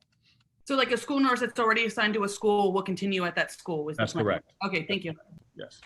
At this point, next on our agenda is hearing from additional registered speakers who are registered to speak on the updated health and safety plan for reopening, which is action item 15. Because speakers on action items the board is considering during this meeting addressed the board before the meeting was recessed on July 23rd, the additional speakers addressing the board today in advance of the action are board action are registered to speak only on action item 15. Additionally, I'd like to acknowledge written testimony received. I'm going to ask Dr. McCulkin to read summaries of some of the testimony for us. I also want to note that all of this testimony is posted in full on our agenda. And with that, Dr. McCulkin, you want to share summaries of what we've heard? I do. Thank you very much. So the board received written testimony from the following. Travel Wrong, who stressed direct school communication with parents is essential and asks, as online learning moves forward, the district please ensure parents and families have equitable opportunity to stay involved with their students' education by establishing effective communication policies. Sebastian Backel, maybe, expressed opposition to action item 15 and shared concerns about remaining virtual. These concerns included the risk that children face staying isolated at home, concern that the board overlooked the survey results of 35,000 individuals in favor of the spoken testimony of 100 individuals, and the concern that online learning will perpetuate inequities across our community. Jen Whitehouse expressed concerns about the plan to start the school year virtually and raised specific questions about how the needs of individual students, and particularly students with special needs, will be met under a virtual plan, and how we will address the widening inequalities that they see emerging out of this plan. Diane Adler proposed a change to the in-person classroom days discussed in the school reopening health and safety plan presented to the board on July 23rd. Diane Payne questioned the relevance of the 26 action items on the agenda during this time of crisis, posed questions and expressed concerns over the reopening plan, and requested the speaker timer not be displayed during the public participation, believing it is a violation of the Sunshine Act. Emily Simpson sent a list of requests to the district items she would like to see happen before the beginning of the school year. Eugene Desiatnik sent a list of suggestions on how the district can use this time wisely as they prepare for November. Carol Chung wants to know why the Digital Academy is being canceled. Jill Shashadi shared options she would like the SDP to consider in an effort to reopen in person as soon as it is possible. Nick Palazzolo submitted a list of follow-up questions covering such topics as free internet for families, the endorsement of Black Lives Matter Week of Action, and the ability to view a more detailed reopening plan.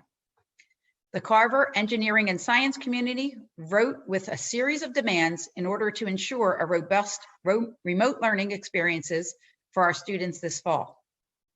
Zoe Rooney shared points of concern about action items 11, 12, and 17 on the agenda, and comments about what is needed in the reopening plan. Michael Gorman expressed concern given the closeout of speaking opportunities well before the deadline that the district is either knowingly or unknowingly cultivating an environment at the meeting that will only hear from one perspective. Theron and Tessia Huff urged the district to reconsider the decision to start fully virtually. They expressed concerns about what this will mean for students and provide suggestions for ways the community can help support bringing us back to in-person school. They are concerned that this will mean that people with means will find other options and continue to divert resources away from the district. Sherry Michaud emphasized several points related to how and how often instruction is delivered, for what purpose, and with what reward as it relates to virtual learning. Charlie McGeehan posed questions on a variety of topics, such as the nature of the consulting work being done in action items 25 and 26, and the plan to remediate lead, mold, and asbestos before we return to the buildings. Jen McCormick sent a list of items to be addressed to ensure that our students receive high-quality virtual education and that our families and employees are supported and safe during this time. PFT members at the Kensington Health Science Academy highlighted issues they would like to see the district address as the plans for a virtual start to the academic year and an eventual return to in-person learning unfold. Anna Pern asked the district to prioritize the needs of students with disabilities, unhoused students, immigrants and refugees, students in foster care, and the juvenile justice system. Cecilia Thompson sent points of concern about the reopening plan focused on the special education community. Elizabeth Wesley expressed disappointment to learn the district has no time or money dedicated to the issue of race and equity. Eric Moran wrote to present some considerations as the district collectively works to finance and clarify the details of how an online platform will look in its new and improved form. Kathleen Butts sent in some ways where there can be more public input from all stakeholders prior to making continued revisions to the Advancing Education Safety Plan. Chelsea Badeau expressed concerns about the plan to start virtually and shared support for a scaffolded model where children K-2 and students with IEPs would return to school immediately while other students remain virtual. District paraprofessionals stated they are ready and eager to help our children and compiled a list of items they need to successfully assist students and teachers with virtual learning. Meg Ruthenberg urged the board to strive for greater transparency and partnership with the public. The Southwark Community and Welsh's PFT Building Committee request that the district remain 100% virtual until building and classroom conditions are deemed safe as outlined in its reopening plan. Chris Bowles shared his experience as a father of a kindergarten student where, despite the hard work of his child's teacher, virtual learning did not work for his child in the spring. He urges us to reconsider the decision to begin virtually for our youngest students. Janet McHale, Emily Trottery, Alexandra Volin, Avalon, the SLA HSA, the Chester Arthur community, the McCall community, and a group of Francis Scott Key staff members expressed support for action item 15. Finally, I'd also like to highlight that we also received outreach from Philadelphia Federation of Teachers President Jerry Jordan.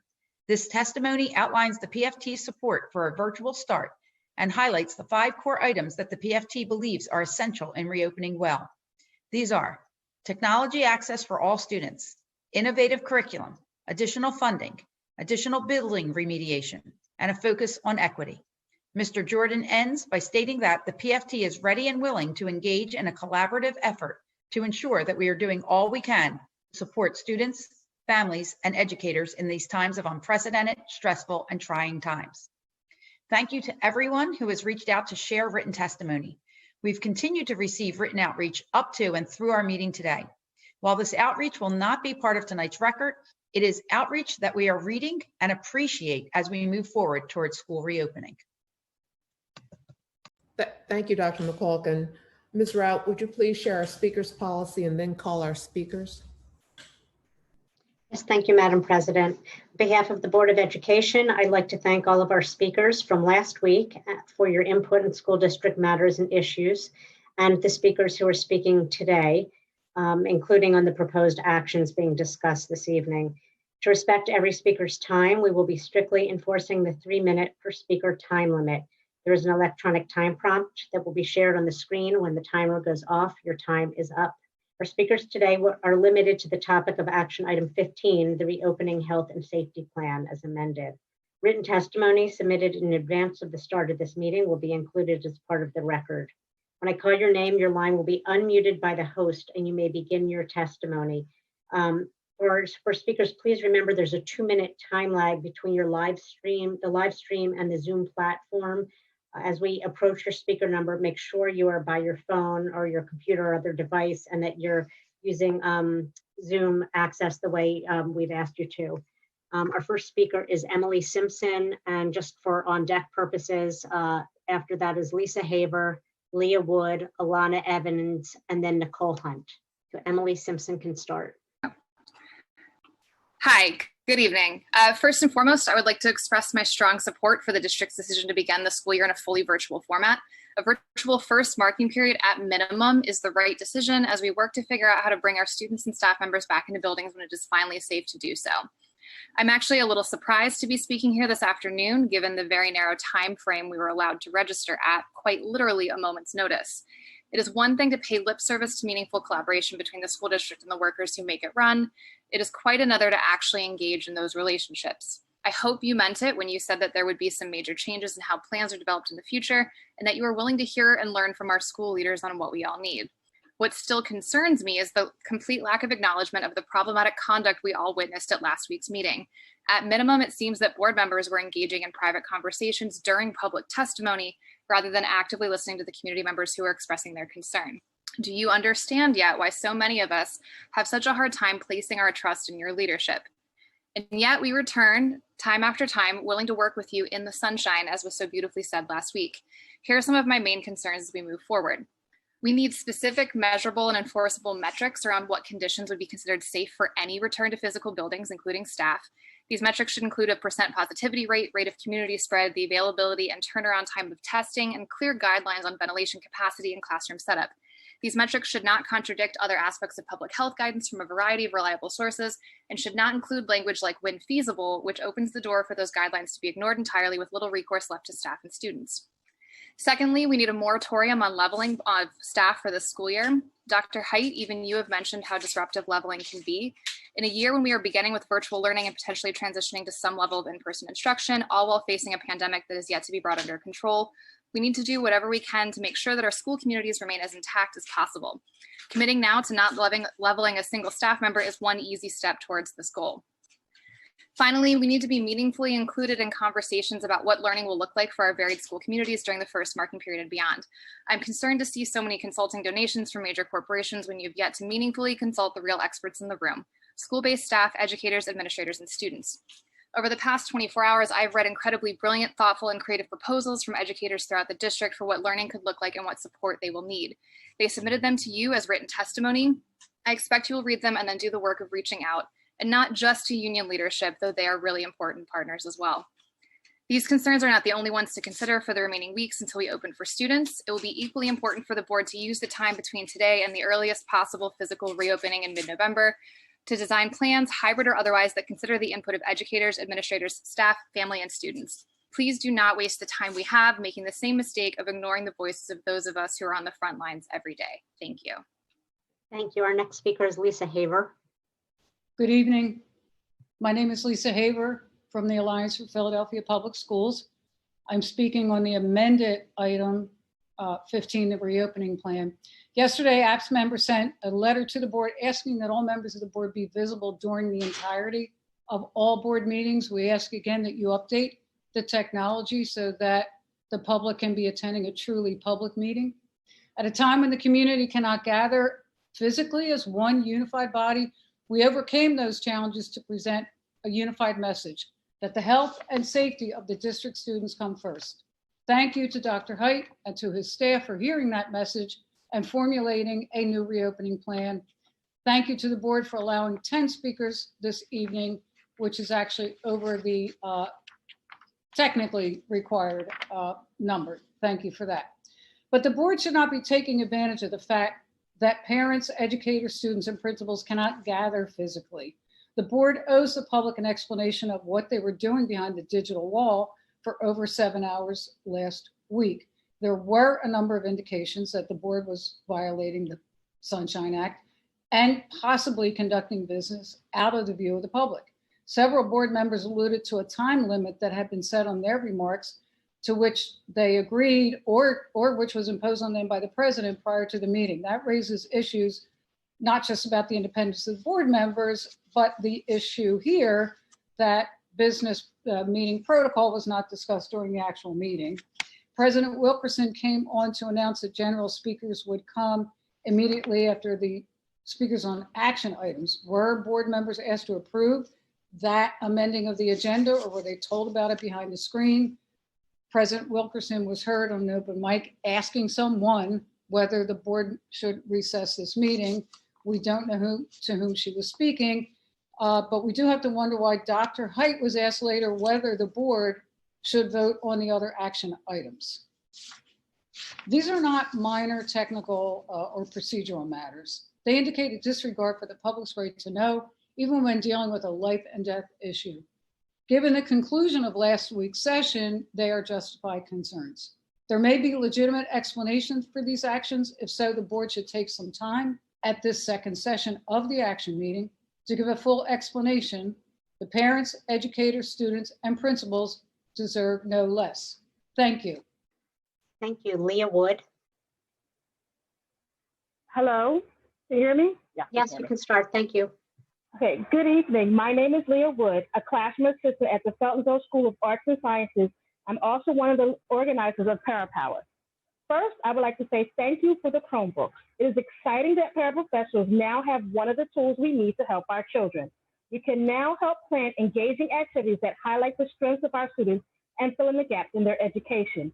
We can now communicate with our students who need that daily interaction of their one-to-one. We can now conduct small groups that teach 21st century skills. Personally, I love reading to my students. I cannot wait to read Carter Reads the Newspaper with my groups. We do have a few more items we need to effectively do our job. Here are some of them. 1, we need real professional development. I know the district plans for professional development for paras. I want to reiterate the importance that every paraprofessional needs to be fully trained in how to use online teaching tools along with teachers. We need to know the ins and outs of online teaching tools so that we can assist our students and their families. 2, we need assistance paying internet bills. Although Comcast has the Internet Essentials program, there are so many hoops that a lot of parents do not qualify for the program.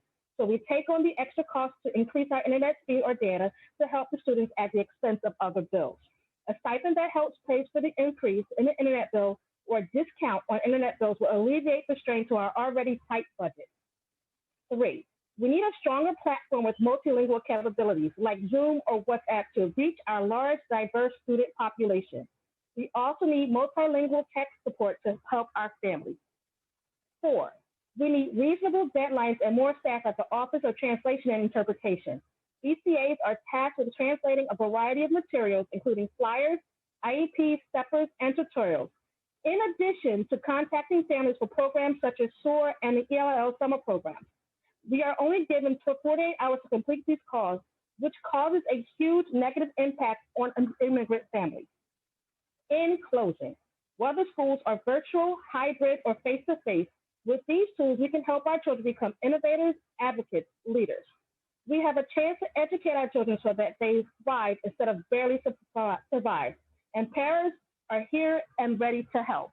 Thank you. Thank you. Our next speaker is Alana Evans. Good evening, Dr. Height and the school board members. As proud community members of the Paul Robeson High School for Human Services, we, the staff, believe it is not safe to return to our school building or any building. And we are glad that the school district of Philadelphia heard the concerns of administrators, students, parents, and teachers on July 23rd. Although we do not see this choice to move to 100% virtual learning as a win, but rather as extra time to build a safe environment in our schools.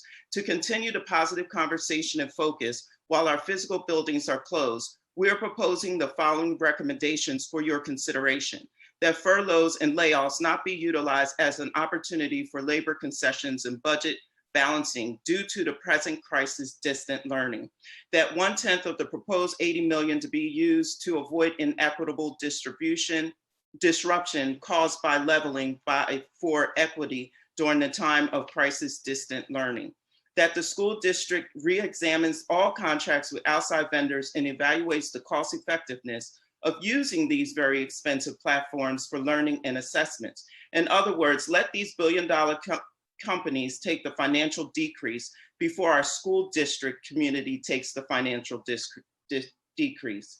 That the school district spends the next four months remediating lead, mold, and asbestos, in addition to providing ventilation. For over a decade, Paul Robeson has been in the discussion for air conditioning, as it is truly oppressive to be in any building during the early fall and late spring days.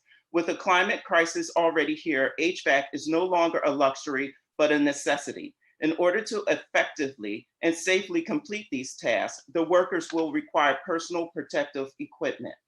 Finally, remember that parents and families trust us with the safety and care of that which is most precious to them, their children. We must not forget that not one student, staff, or family member will be sacrificed for expediency. We have to follow science, not politics. Until all of us are safe, we are all in danger. We have to continue doing what is beneficial for all of us. Signed by the charter members of PFT at Paul Robeson High School for Human Services.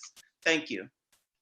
Thank you. Our next speaker is Nicole Hunt. And while Nicole is getting on the meeting, I forgot to mention that Van Mala, who was speaker number 4, actually withdrew. We did not inadvertently skip them. And then after Nicole Hunt, we will have Hannah Weiss, Kevin Watkins, Emily Cider, and Cecilia Thompson. And Nicole Hunt, you can begin, please. Good evening. I represent the food service workers and student climate staff in the district. So when the district laid out their hybrid plan, it wasn't perfect, but at least our children had a chance at some in-person instruction. But when the district changed to virtual, the district allowed a few number of people to speak for the whole district. Those people that logged on to Zoom and expressed their concerns have reliable internet and are able to work the technology needed to be all virtual. What about those students and parents that are less fortunate, that do not have access to stable internet and do not know how to use the technology needed for all virtual instructions? My members live in Philadelphia and have children that attend the school district. So this affects them in two ways, as parents and as non-instructional employees. The district before gave parents a choice whether to put their children in virtual or in-person class. But when the district changed its decision, you took away people's choice and the right to choose what is best for their kids. We are all scared of COVID-19 and no one wants to get sick. This is something that we have never dealt with in our entire lives. But we cannot be ruled by fear. We must try to see what works and what doesn't. We need to hold the district accountable for carrying out the procedures they laid out, like cleaning high-touch areas more often and making sure it gets done. I know in the past school years, people have talked about cleaners not cleaning, but now it's really life or death, and things need to be cleaned correctly. We should be fighting Congress to pass the HEROES Act so the district can get more funding to hire more staff in order to clean the buildings and make sure kids keep their masks on and are socially distant. We also should be fighting to make sure workers and students have proper PPE. The school district has failed parents in the school system, and now it's going to do a disservice to the students. Not every student has an educator at home to help with virtual schools. Some kids are being raised by grandparents who do not know how to help them. What about those students? You have many single parents who are both the breadwinners and caretakers, and now are they supposed to choose whether to go to work or stay home with the students? Things are now opening back up. People have to go to work to their underpaid jobs in order to support their families. People are now traveling, going to the shore, going to stores, going out to eat and shopping. Why shouldn't school be one of those options? It's easier to say it's not going to work as opposed to fighting to make sure safety measures are carried out correctly. The majority of parents was not on their call because they don't think their voices matter. But talking to my members and parents all across the city, this all virtual school won't help children. Some are going to be left home alone and not going to be in class, but on the streets. Do not fail the students that need the help the most. And please don't allow the voices of the fortunate to speak for the less fortunate. Thank you. Thank you. Hannah Weiss. Good evening. My name is Hannah Weiss, and I am a teacher at Feltonville School of Arts and Sciences. On behalf of our school staff and for the sake of the lives of teachers and students throughout our city, I urge you to vote yes on the amended reopening plan for a remote start to the school year. Within the walls of our school, our staff works tirelessly every day to support our students and to teach them to advocate for themselves. We are proud to model that for our students today. The same staff who has provided this compassionate, expert instruction and care for our students in our school building will rise to the occasion of teaching our students through this necessary period of virtual learning. The plans for this remote phase must be clear, fair, holistic, and implemented with fidelity in order to empower our staff to be as effective as we can and to support our students and their families. Through this remote period of the school year, it is essential that there are no layoffs of school personnel. We need each counselor, teacher, administrator, food service worker, paraprofessional, nurse, secretary, and related service provider to remain in their respective positions. This is the time for us to build, not to make cuts. Our students will greatly benefit from this continuity, and to put it simply, we're a team. We function as a team in person, and we will continue to do so remotely. Our students with special needs and our English language learners must be given the support that they require to have an equitable experience during our remote phase. Our budget must be redirected to remediate the toxic asbestos, lead, and mold in our schools, as well as the rigorous demands for racial equity made by students, educators, and administrators during the July 23rd school board meeting. Our families need access to free and fast internet as well as childcare and job protections. We must regularly communicate with parents to ask them what they need. Our city must enact a moratorium on rent and utility shutoffs. We have an opportunity today to model how we work together to solve problems. The COVID-19 pandemic has presented us with problems that we have never imagined, just as we present our students with problems to solve every day. We ask our students to work together and to think critically. We teach them how to discuss, and we encourage them to learn from one another's experiences. I ask you today to vote yes on a virtual start and to model for our students what it looks like to make a decision that may not be easy, but one that is wise. Your vote today will mark the start of the work that we must do together to ensure that we are prepared to provide our students with the education that they deserve and the support that they will need. Thank you. Kevin Watkins. Good evening.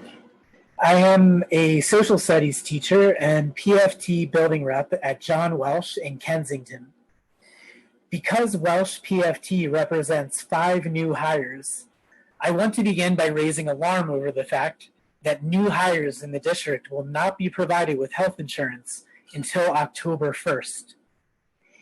It might be normal for new hires to experience a gap in coverage, but we are not living in normal times. And as a teacher, I don't believe in the impossible. We must not allow any of our colleagues to face this pandemic without proper health care, and we urge the school board to do everything in its power to guarantee that all district employees have health insurance beginning on September 1st.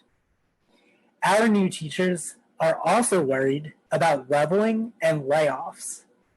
They are unable to meet their new students in person, and the prospect of leveling or being laid off makes them unsure if those kids are even going to be their students. During the uncertainty of this pandemic, our kids deserve stability, not leveling, and certainly not layoffs. Welsh PFT demands a moratorium on leveling, and we strongly oppose any layoffs in our already understaffed buildings. Our students at Welsh also need a safe building to return to, but the district's 2017 facility assessment uncovered many urgent issues with our ventilation that remain unaddressed.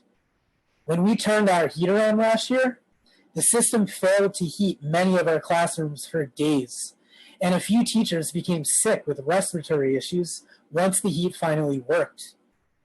A friend and colleague of mine had to work so hard to open one of her windows that the glass shattered and sliced her hand. In a separate incident, I was injured when a stuck window suddenly became unstuck as I struggled to close it, slamming down on my fingers so hard that it drew blood. Welsh PFT demands repairs to our school's ventilation system, and we urge the passage of Action Item 15 so that we have time to safely effect those repairs. Finally, Welsh PFT stands in solidarity with PFT President Jerry Jordan, who was unable to speak today because of the decision to limit public testimony to 30 minutes. We demand that our leaders be heard, not just behind the scenes, but also during public forums like tonight's meeting. Thank you for the time afforded to me. Emily Sider. Good evening. Can you hear me? Yes, thank you. Good evening. My name is Emily Sider, and I'm a school nurse at Alexander McClure School. I'm speaking to you today as a registered nurse and as a certified school nurse with a master's degree in public health. I am a proud member of the PFT, and I want to share my disappointment that only 10 speakers were allowed today. With the move to virtual learning, the district gets a second chance to develop a safe plan for when we return to school buildings. It is my sincerest hope that by November, our city will have the conditions that allow us to reopen schools. I hope that by then, the spread of COVID will be under control, that the city will have a thorough contact tracing system, and that we will have access to rapid COVID testing. But I am not holding my breath. If things don't get better, when we get to November, we will be facing the same conditions as we are now. Years of deferred maintenance have led to dangerous air quality and poor ventilation in many of our schools. As a school nurse, I see the impact of this every single day as I treat student after student for asthma symptoms that are triggered by poor air quality in the school. At the same time, students continue to be exposed to toxic asbestos and lead in many of our buildings. The science tells us that COVID spreads best in crowded, poorly ventilated spaces, just like every other respiratory pathogen. In spite of Dr. Farley's inconsistent comments last week, most of our schools do not have safe ventilation systems, and they all need to be fixed or we cannot safely go back to school. Additionally, we do not currently have staffing to safely enact social distancing. In the last decade, we have seen thousands of positions cut. And on top of that, we don't have enough substitutes for any of our roles. Even without COVID, absences have meant that classrooms have to be combined or split up. Climate staff are stretched thin. nurses are pulled to cover other schools, and custodian absences mean that bathrooms go uncleaned. COVID will lead to a rate of absences like we've never seen before. This chronic understaffing is dangerous under normal conditions, but in a pandemic, it is deadly. We all want to be in school and we miss our students, but in order to safely reopen, we need concrete changes, adequate ventilation, increased staffing at all roles, more substitutes, and lower class sizes and ratios across the board. In the district's plan, I see a lot of qualifiers like when feasible and when possible. But if you truly want to safely reopen schools, we need guarantees, not empty promises. If not, we will be having the same conversation in November. Thank you for your time. And our last speaker is Cecilia Thompson. Can y'all hear me? Yes, thank you. You can start. Okay. My name is Cecilia Thompson, and I'm a parent of a young man living with autism. First, please remember that the delivery of instruction is still an IEP team decision, and this process must be respected. Additionally, the district has had conversations with every stakeholder group except the families of students with disabilities, especially those whose children have complex needs. Not including these families and decisions about their children has the appearance their voices and concerns are not important, and the district knows what is best for this population. Also, as a plan B, consider using school buses with routers serving as mobile internet hubs as being used in other school districts, so students without the resources to have the internet can at least have the internet from 7 a.m. to 6 p.m. To Dr. McIver's ask, please include the school communities and families of every school to inspect the schools as their children will be in these schools, and they will be able to tell the full story of whether these schools are safe for their children. Families and communities have asked to see videos of classrooms that are socially distanced and schools that have the proper hand washing stations and hand sanitizing stations. And finally, a statement from the Mayor's Commission on People with Disabilities. They want to say that the needs of students with disabilities, unhoused students, immigrants and refugees, students in foster care, and those in the juvenile justice system, they have civil rights that must be protected even during the pandemic.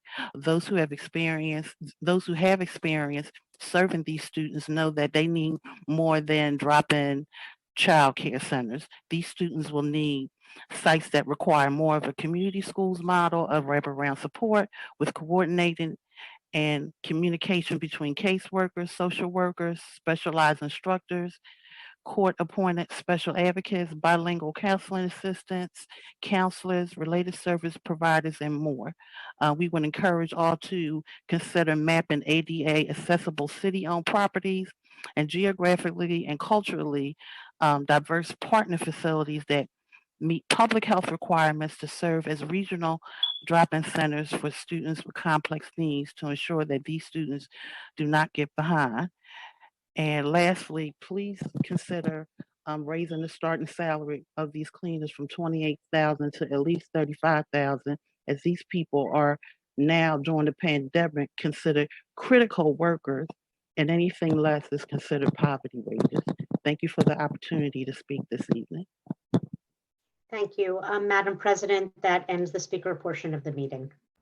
Thank you, Ms. Rout. It's now time to vote on our action items. I'll be pulling out several action items to be considered separately during tonight's meeting. Those items are action item 10, which pertains to personnel, action item 15 as amended, which is the health and safety plan we've been discussing this evening, and action item number 19, which is the adoption, proposes the adoption of the academic calendar.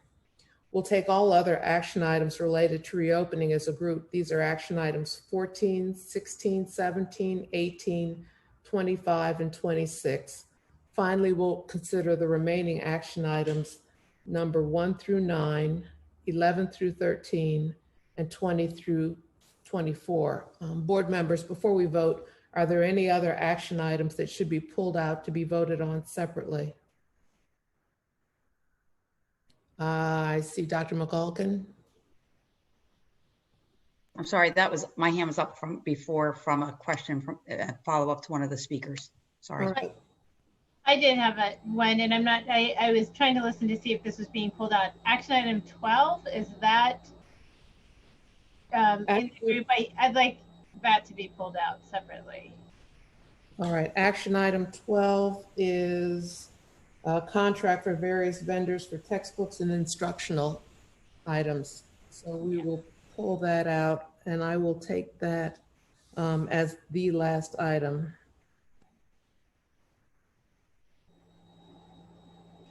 And with that, we'll begin with personnel items. Board members, can I have a motion and a second to consider action item number 10? So moved. Second. It's been moved and properly seconded. Are there any questions? Any discussion on action item 10? Seeing no hands up, Ms. Rauch, would you please call the vote on that? Thank you. Mr. Akbar, Yes. Ms. Danzy, Yes. Vice President Ahia Hinton, Yes. Ms. Fix Lopez, Mr. Huang, Yes. Dr. McColgan, Yes. Dr. McIver, Yes. President Wilkerson. Yes. Thank you. That item passes, Ms. Rauch. Yes, I'm sorry. I usually announce them when it's not unanimous. That right. item passes by a vote of 8-0. Thank you. We'll next consider action item 15, which is the health and safety plan as amended. Board members, can I have a motion and a second to consider action item 15? So moved. Is there a second? Second. Second. It's been moved and properly seconded. Are there any questions or discussion on action item 15? I do have a comment. Board members could use the raised hand option, and then I'll go through and call on members. We'll start with Ms. Fix Lopez. Yeah, just a couple of comments. And I just want to say, we have to start somewhere. And I think for me, based on all of the testimony, this is for me, the best place to start right now. However, I do want to make, I do want to clarify one thing. Dr. Hite, the November 17th, I understand it's the end of the first marking period. I just want to make sure that my understanding is, it doesn't mean that we're going to wait until November 17th to start potentially phasing kids back in. There could be small groups that are phasing in, a week, 2 after. Is that accurate for me to understand that? That's correct. Okay. And we have to first establish those criteria for how that's done, but yes, Okay. that's correct. Okay. The other thing is that, I trust science, and I think we need to be rooted in the science behind this. And I think no matter when we are back in the classroom, there are still always going to be concerns and fears. And I think it's just really, really important that, as we continue to watch the science and see how it goes and hear what the Department of Public Health says, we are working on these conditions, these milestones to make sure they're met so that they complement each other, that we see that we feel comfortable with the science and the teachers and staff and families feel comfortable that their schools are safe to support that going back in. So I am, personally, I'm focused on getting back in as soon as possible when the science, really shows us that, and when the communities feel safe. Thank you. Our next speaker, our next board member will be Dr. McColgan. So I do have a statement. I'm going to apologize in advance that it's a little bit long because I have a lot of concerns and wanted to respond to many of the things that many of the speakers said. First, I want to thank everyone for their passion and commitment to our children. I'm truly impressed by Dr. Hite and his team and the representatives from the health department, teachers, staff, and everyone else who participated to try to figure out how to get children back to school safely. And I'm particularly happy to see the work on a more robust virtual learning curriculum. But I speak to you tonight not only as a board member and a parent of a rising 5th and 8th grader, but as a former Philadelphia School District elementary teacher, a pediatrician, and a child abuse pediatrician. And even though I may have intermittently responded to my children during the last board member or, hugged them good night and stepped away for a quick second, I listened to every single testimony provided during last week's meeting. I read every single email, every single written testimony that I received. I've done extensive research, talked with numerous physicians and experts, including infectious disease doctors across the country. And while I understand that so many parents and teachers are fearful of returning to school, as a physician, I've been trained to weigh every single decision based on risk versus benefit. Do I want to lose a single teacher, staff member, or student to coronavirus? Of course not. But based on the science, I am more concerned that the risks of keeping schools closed for in-person instruction far outweigh the risks of coronavirus itself. While I recognize the distrust based on previous district failures and the previous conditions of our schools, I'm really truly disheartened at the widespread mentality that we can't achieve in-person education and keep children safe. Let me take a moment to explain my fear and the fear of my fellow pediatricians and child abuse pediatricians across the country. As pediatricians, we don't underestimate the risk of coronavirus, but we're equally, if not more so, concerned about the physical, emotional, and social risks created to children by the pandemic shutdown. Dr. Ladani, the chair of the British Pediatric Surveillance Unit, said, "The unintended consequences of COVID are far greater in children than the disease itself. The way we're trying to prevent this is causing more harm than the disease." The American Academy of Pediatrics recently stated, "We recognize that children learn best when physically present in the classroom, but children get much more than academics at school. They also learn social and emotional skills at schools, get healthy meals, exercise, mental health support, and other services that cannot be easily replicated online. Schools also play a critical role in addressing racial and social inequity." The AAP goes on to strongly advocate that all policy considerations for the coming school year should start with the goal of having students physically present in school, as there is already evidence of the negative impacts on children because of school closures. And we don't have any idea what the long-term consequences are going to be. These concerns are particularly heightened for our most vulnerable youth, our youngest children, children with special healthcare needs, LGBTQ youth, students with financial and social hardships, and those at risk for abuse, neglect, and other forms of trauma. We're concerned that the continued shutdown of in-person education will lead to further depression, suicidal ideation, eating disorders, delay in medical diagnoses, such as cancer, sepsis, diabetes, and child abuse, which has already led to child deaths. Children who are experiencing child abuse and neglect are less likely to have protection and intervention because they're not in schools where they may feel safe enough to tell someone or have an adult in the school notice the concerns. These children have no public voice, and we as pediatricians need to be a voice for them. My biggest concern is that the decisions for the School District of Philadelphia are now being made based on fear itself, rather than science and the needs of our children and families.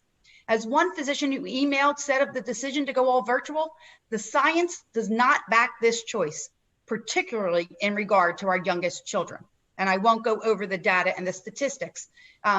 But for example, in regard to the outbreaks in high schools in France, Israel, and New Zealand, those outbreaks did not extend to the nearby elementary schools, suggesting that susceptibility, infectiousness, or both are lower among younger children. While I too had concerns about the initial hybrid plan and was planning to vote against it with the way it was, I'm dismayed that we completely abandoned allowing parents the option to choose the hybrid in-person plan versus an all virtual school year. In Pennsylvania, individuals currently have the option of going to bars, restaurants, beaches, water parks, nail salons, and indoor gatherings up to 25 people. Unless the rate of cases is so great that it requires a mandatory shutdown of all services, why do parents not have the option of choosing in-person learning for their children? Or for that matter, the option of choosing all virtual for the school year? It should be a choice. As one parent said in their written testimony, and one said today, the previous plan gave choices. This plan removes choices for families. And these options are particularly important for families of our youngest children and those with those special education needs. I also heard many people say last week that children can't wear masks all day. I worried about that too initially.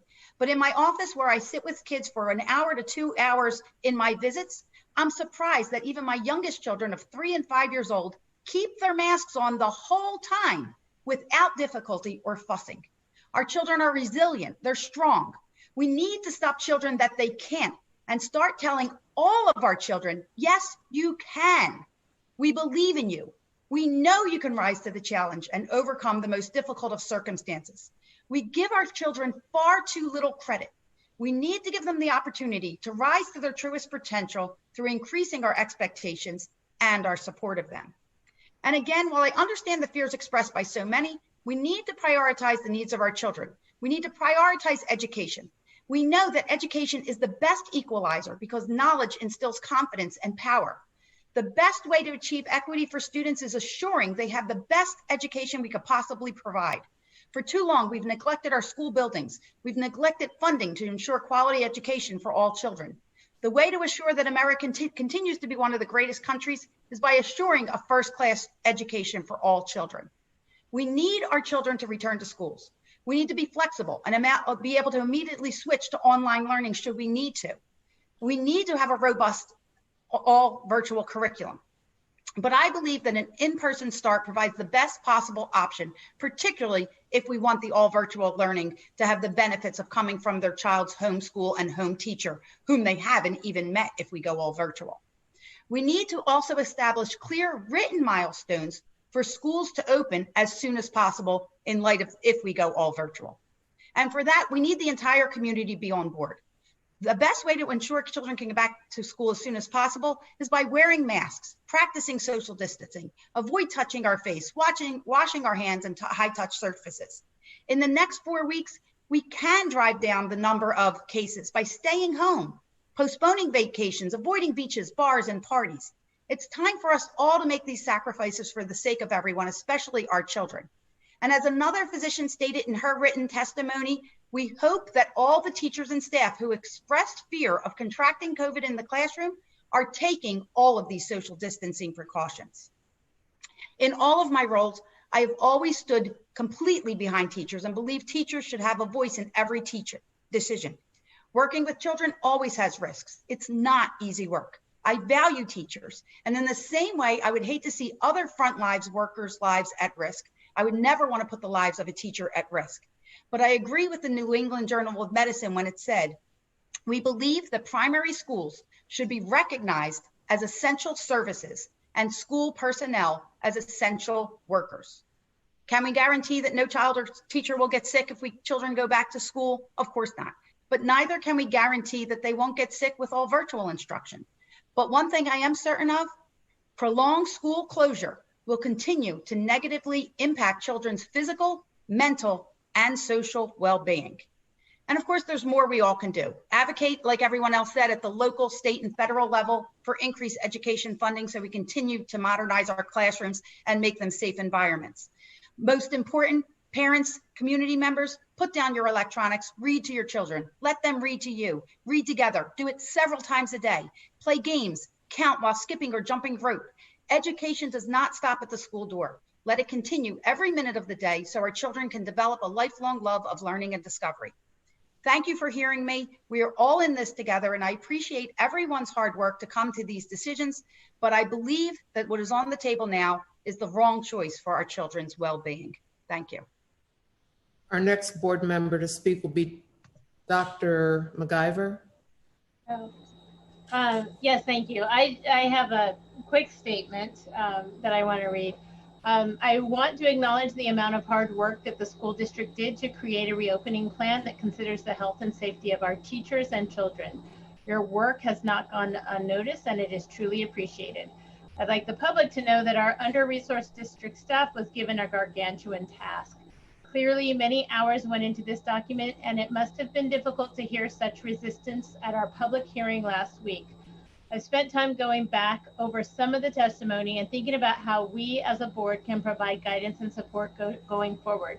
Here are some thoughts. First, it is clear that we cannot have a successful reopening plan without authentic engagement from the community. There are so many creative and brilliant ideas that exist within our teaching staff, our principals, our parents, and community members, and these voices need to be included. To that end, I am encouraged that the school district is open to including more voices as we make this plan. I ask that the school district please share how individuals can participate in these working groups and commit to being very transparent about these plans. If we authentically engage the public, we will have a plan that is built with the community and not for the community, and shows trust and respect for the voices that matter. Second, I believe that the outcry and resistance to the plan that we witnessed last week was rooted in a deep distrust of the school district's ability to deliver safe, healthy schools. This distrust is not without reason, and it is not new. We need not go back very far to find examples. It is why I keep pushing for a school-by-school readiness report for opening that is signed off by critical stakeholders. I also want to reiterate a point made by one of our speakers this evening, that the district make clear the metrics for opening and closing schools with regard to COVID-19. This has not yet been clarified. Finally, as a board, we cannot ignore the ways in which the school district practices have sowed such deep distrust.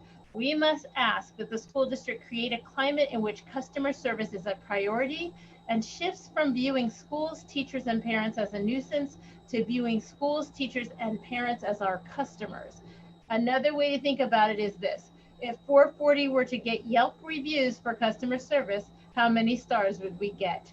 We cannot safely reopen schools until we confront the climate that has resulted in the loss of confidence from our most valuable customers, our teachers, principals, parents, and students.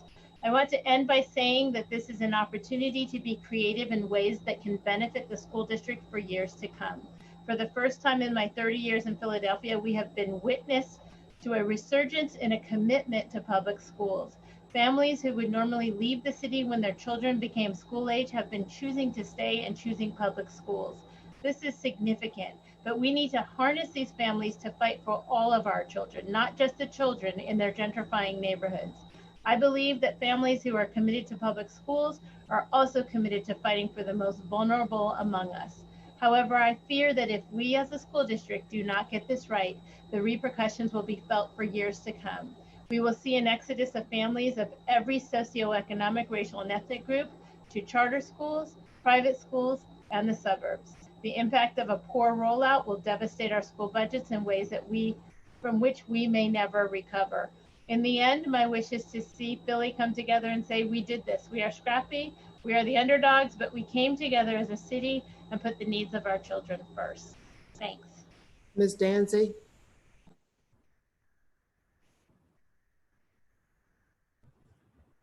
You're on mute. I realize that we're all dealing with frustration, fears, and our desire for normalcy. Yet I'm also greatly aware of the knowing feeling that we should begin to accept that we may not in this year, next year, or ever be back to what was, which requires us to begin to accept the modifications and risks we will have to accommodate going forward.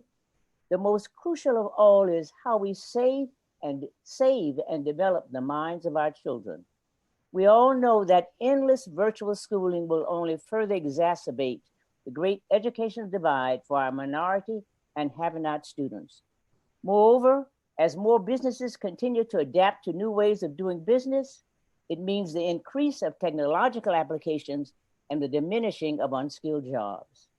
Therefore, I'm sending out the clarion call to our churches, community agencies, retired teachers, our Central, Masterman, Girls High, and all educational thriving students and alumnus to get into the work of saving our children. Now is the call for the village to get involved.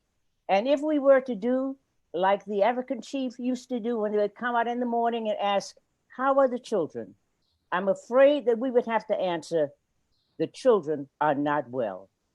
We need our churches and community agencies to open your doors for small tutorial sessions, and our retired teachers and young advocates for equity and change to step up and offer their gifts to help tutor our children whose parents cannot afford to hire a tutor. We cannot afford to lose another moment, as many of our children have already suffered from the early closure of last school year, and we cannot and must not let this loss continue. As John Lewis said, when you see something wrong, say something, do something. So I challenge you to take up that charge and put our advocacy into action. For as we push the country to recognize that Black Lives Matter, we must make sure when we have pushed the door open that have long been closed to us, that we have prepared our young to be able to stand up and step in those doors. We have extreme work to do, and we must not hesitate to do it. Thank you. Our next speaker, our next board member will be Mr. Wong. Thank you, Madam President. I'm not going to make a full statement here because I've been pretty transparent on social media about my thought process throughout these deliberations. I'll just add now that however important the plan is, its successful execution is even more important. And so I want to thank those of you who have engaged with us around this vote, and please stay engaged throughout the school year as we see through the successful implementation of the plan. This is not the plan I would have preferred, but it is the one before us. So I'm a yes, and we'll continue to monitor what the administration of this plan means for our students in terms of academic achievement, as well as health and safety. That's all. Thank you. Thank you, Mr. Wong. Ms. Ahaya Hinton. I don't have a written statement either. But what I will say is that I have concerns. I think that what COVID has brought to the forefront has to do with equity. It has to do with the lack of equity in school districts as a whole, not just Philadelphia, regarding what can be provided or what can be done or not. It's really pretty clear to me that we have areas where schools are fully resourced and we have schools that are under-resourced. My focus and my concern is with those communities where much of the community that I represent come from, whether they live in Kensington or whatever part of the city they live in, our immigrant communities, et cetera, and making sure that they're able to access what they need and that there's a clear understanding on their part of what is also needed for them.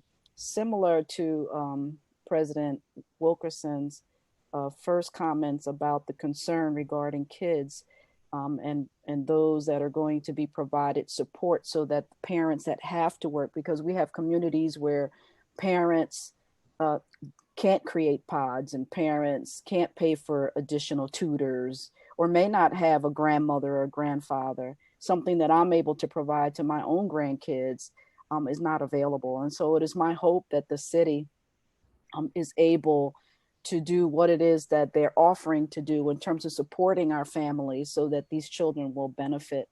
One thing that's definite about this plan is that we can't implement a plan unless teachers and other staff, principals, et cetera, are able and willing to support it. And so it is my hope that as we move forward and as we phase forward, because I'm going to be a yes on this one too, because I'm sort of like where board member Fix Lopez is. We have to start somewhere. We have to move this forward. We have to have a plan. And so that's why I am supporting it. But it is my hope that as we move towards our next phase in of the plan, that things will kind of fall in place so that our children can be in person, because I do support children going into classrooms because I think that's what's needed and what's important. Thank you. I'll take the opportunity to speak. I supported the previous plan. I believed it provided superior opportunities for the broader segment of our student population, and was concerned and a bit dismayed to see fear drive the decision away from that plan. It was distressing to hear people reject the science, but it also became clear, as Ms. Ahaya Hinton said, that without teacher and school leadership support, implementation of that plan was never going to be successful. And so I too will be voting for the plan before us today. I look forward to working with the district to make sure that to the extent that we can, we provide in-school options for families who need it.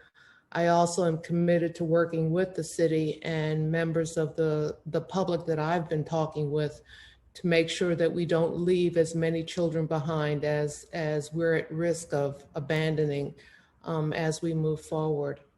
And so, like I said, with that, I'll be supporting the plan with grave concerns about what it means for so many of our children. I don't see any other hands raised. And so with that, I'll call. Sorry, President Wilkerson, I was just reminded, I'm not sure if Board Member Akbar, you didn't have your hand up, or did you want to say anything? No, Vice President, Okay. he hit, and I'm good. Okay. Thank you. Seeing no other comments, Ms. Rout, please call for the vote. Yes, Mr. Akbar, Yes. Ms. Danzy, Yes, not because I support it, but because I know that we have to start somewhere.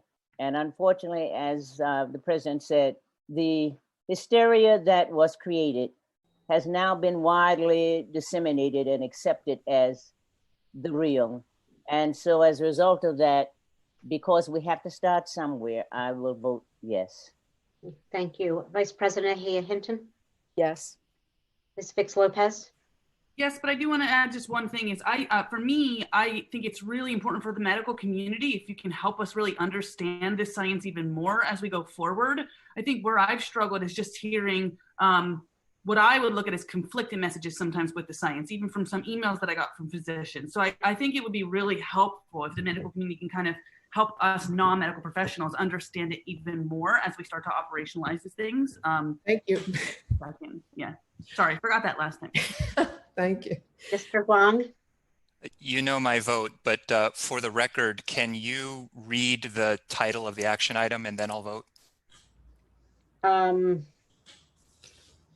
yes. Sorry, I don't have the entire agenda pulled up. 15. Yeah, no, I know I have to pull up the agenda itself to see what the full title is. I'm sorry.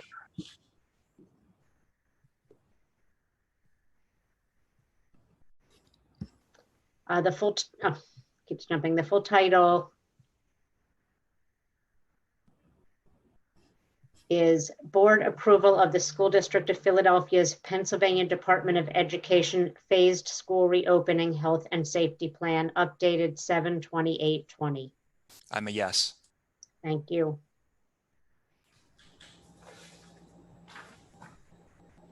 Dr. McColgan. While I recognize we have to start somewhere on behalf of our children, particularly our most vulnerable children, I'm voting no. Dr. MacGyver. I want to ask that the school district be transparent about the working groups and the plans, and also that they provide the school by school readiness report for opening. I just want to make sure, I'm going to keep pushing for that. And then another piece that I just want to encourage the board not to use words like the hysteria, because I have spoken with many medical doctors who have a different response. Please. I just wanted to say that I think that's not right to speak to people who spoke so passionately last week that were being hysterical. Can we have your vote, please? So with those two caveats, I vote yes. Thank you. President Wilkerson. Yes. Thank you. Action item 15 passes by a vote of 7 in favor and 1 opposed. Thank you. Thank you. We'll now consider action item 19, which is the academic calendar is amended. I want to note for the record that there's a small update to this item from the item that was posted last week. That update is only to the days that are designated for kindergarten interviews. In the calendar last week, those days were held for the last 4 days of August. They're now held at the beginning of September. That was not a substantial change. And so with that, board members, can I have a motion and a second to consider action item 19 as amended? So move. Is there a second? Second. Second. Ms. Rout, are there any comments or questions? Ms. Rout, please call the vote. Thank you. Mr. Akbar, Yes. Ms. Danzy, Yes. Vice President Hia Hinton, Yes. Ms. Fix Lopez, Yes. Mr. Huang, Yes. Dr. McColgan, Yes. Dr. MacGyver, Yes. President Wilkerson. Yes. Thank you. The action item passes. We'll now consider other action items related to reopening. Board members, can I have a motion and a second to consider action items 14, 16 through 18, 25, and 26? So moved. Second. Is there any discussion on any of these items? I don't see any hands. Ms. Rout, please call. Oh, Ms. Fix Lopez. Sorry, I was slow moving. I just want to reiterate what I said last time. You know, consulting is great, but Comcast, we need internet, right? And we need the data. That's it for 25, 26. Thank you. Ms. Rout, please call the vote. I don't see any other. Thank you. Mr. Akbar, Yes. Ms. Danzy, Yes. Vice President Hia Hinton, Yes. Ms. Fix Lopez, Yes. Mr. Huang, Yes to all. Dr. McColgan, Yes. Dr. MacGyver, Yes. President Wilkerson. Yes. Thank you. Those items all pass unanimously. Our next items are items 1 through 9, 11, 13, and 20 through 24. And there's been a request to consider action item 12 separately, so we'll take that last. Is there a motion and a second to adopt items 1 through 9, 11, 13, and 20 through 24? So moved. Second. It's been moved and properly seconded. Any questions, comments? Ms. Fix Lopez, is this a lingering hand or? Nope, that was a new hand. So number 2 and numbers 21 through 24 are in this group, correct? Correct. Yeah. So numbers 21 through 24, I'm just really struggling with this. So just to summarize this, these are action items that come to us because principals haven't followed policy, is my understanding, that these are supposed to go through a certain process for paying. We have been asking this for about 2 years now, right? So anything under a $20,000 threshold has to go through a certain process. And so I don't believe that if we continue to vote for them, I think that we're just continuing to say it's okay to be out of compliance and not follow policy. So I just want to point that out for 21 through 24. Number 2, I really struggle with. So Greenfield, in terms of the acceptance for a new playground, I think that community support and fundraising is fundamental for the success of schools. I myself have been very involved in fundraising for my local school. The more I think about the inequities and what we do as a board that potentially perpetuates these inequities, the more I struggle with action items like this. Because again, it's going to continue until we take a policy approach to this. It's going to continue to allow the haves to continue to have and the have-nots who either do not have the resources to fundraise, do not have, for whatever reason, the leadership in their schools to fundraise, or the ability to organize to continue to have not. There are so many schools around this city that do not have any playgrounds. My neighborhood school is complete cement. And so I think this is a policy issue. To me, this has nothing to do with Greenfield in particular, but I think that we need to figure this out on a policy level. And so I have decided until we can figure this out on the policy level, I will continue to vote no to these action items. Are there any other comments on any of these items? It's been moved and properly seconded.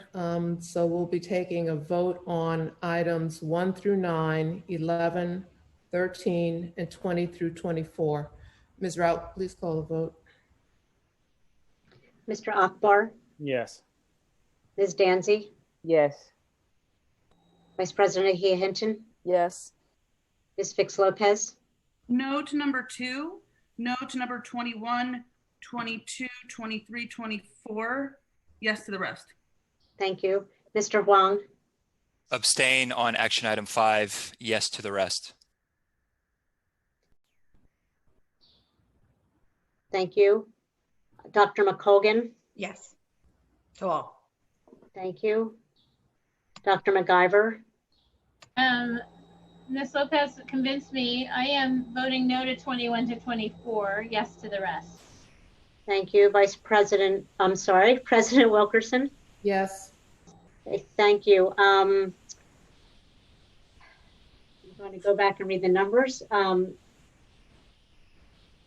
Action item 1 passes unanimously. Action item 2 passes by a vote of 7 in favor, 1 opposed. Action items 3 and 4 pass unanimously. Action item 5 passes by a vote of 7 in favor with 1 abstention. Action items 6 through 9, 11, 13, and 20 passed unanimously, and action items 21 through 24 passed by a vote of 7 in favor and 2 opposed.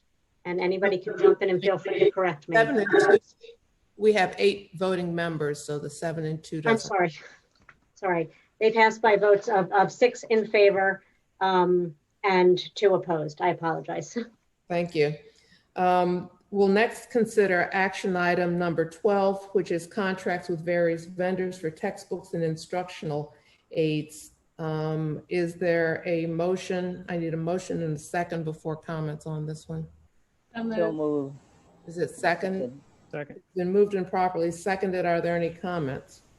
I asked this to be pulled out. I do have comment because I know that as a board, our focus now is really on academic achievement. And I find a $12 million spend in a time when the district has shifted to a new kind of learning model and no clarity on where and how this is going to be used for teachers who are now being asked to work remotely. I just find it problematic. It's just one sentence and a list of vendors and $12 million. And I am going to vote no on this one. Does anybody from the administration wish to comment? I'll comment, Madam President. So the textbooks are core materials for English language arts and math. And all of our plans, including the lesson development, use these materials as primary tools. And so now textbook companies, it actually doesn't matter if you have hard copies or are virtual. They have both the hard copies and the electronic versions. But with the hard copy materials, we can distribute them to students to decrease the number of screen time that children are on technology if in fact they're virtual all day. Also, the core materials support any issues with technology malfunctions or access.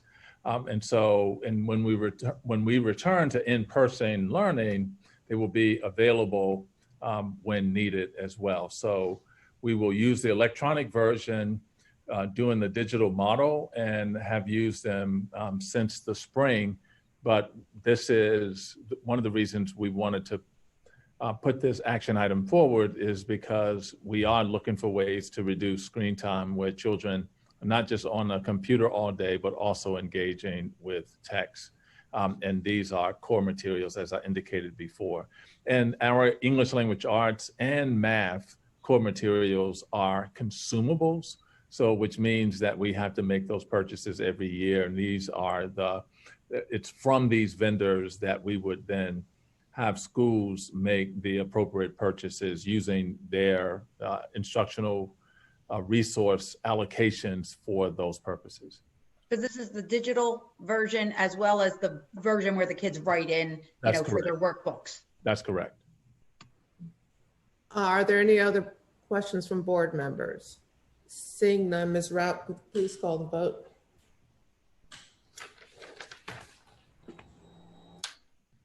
I'm sorry, I was muted. Mr. Akbar? Yes. Ms. Danzy? Yes. Vice President Hinton? Yes. Ms. Fix Lopez? Yes. Mr. Huang? Yes. Dr. McColgan? Yes. Dr. MacGyver? No. President Wilkerson? I'm sorry. Yes. And action item 12 passes by a vote of 7 in favor and 1 opposed. Thank you. Thank you, Ms. Raup. On behalf of the board, I'd like to invite you to our next joint committee meeting, which will be held on August 13th at 4 p.m. Our action meeting will take place on August 20th at 5 p.m. At this time, we're planning to begin transitioning our August committee and action meetings back to in-person meetings. However, we're continuing to adapt and this may be subject to change. Please continue to check our website and social media for update on these meetings. I now move to adjourn this meeting of the Board of Education. Do I have a second? Second. Those in favor say aye. Aye. Aye. Thank you. The Board of Education meeting is adjourned. Have a good night and everyone stay safe and stay well.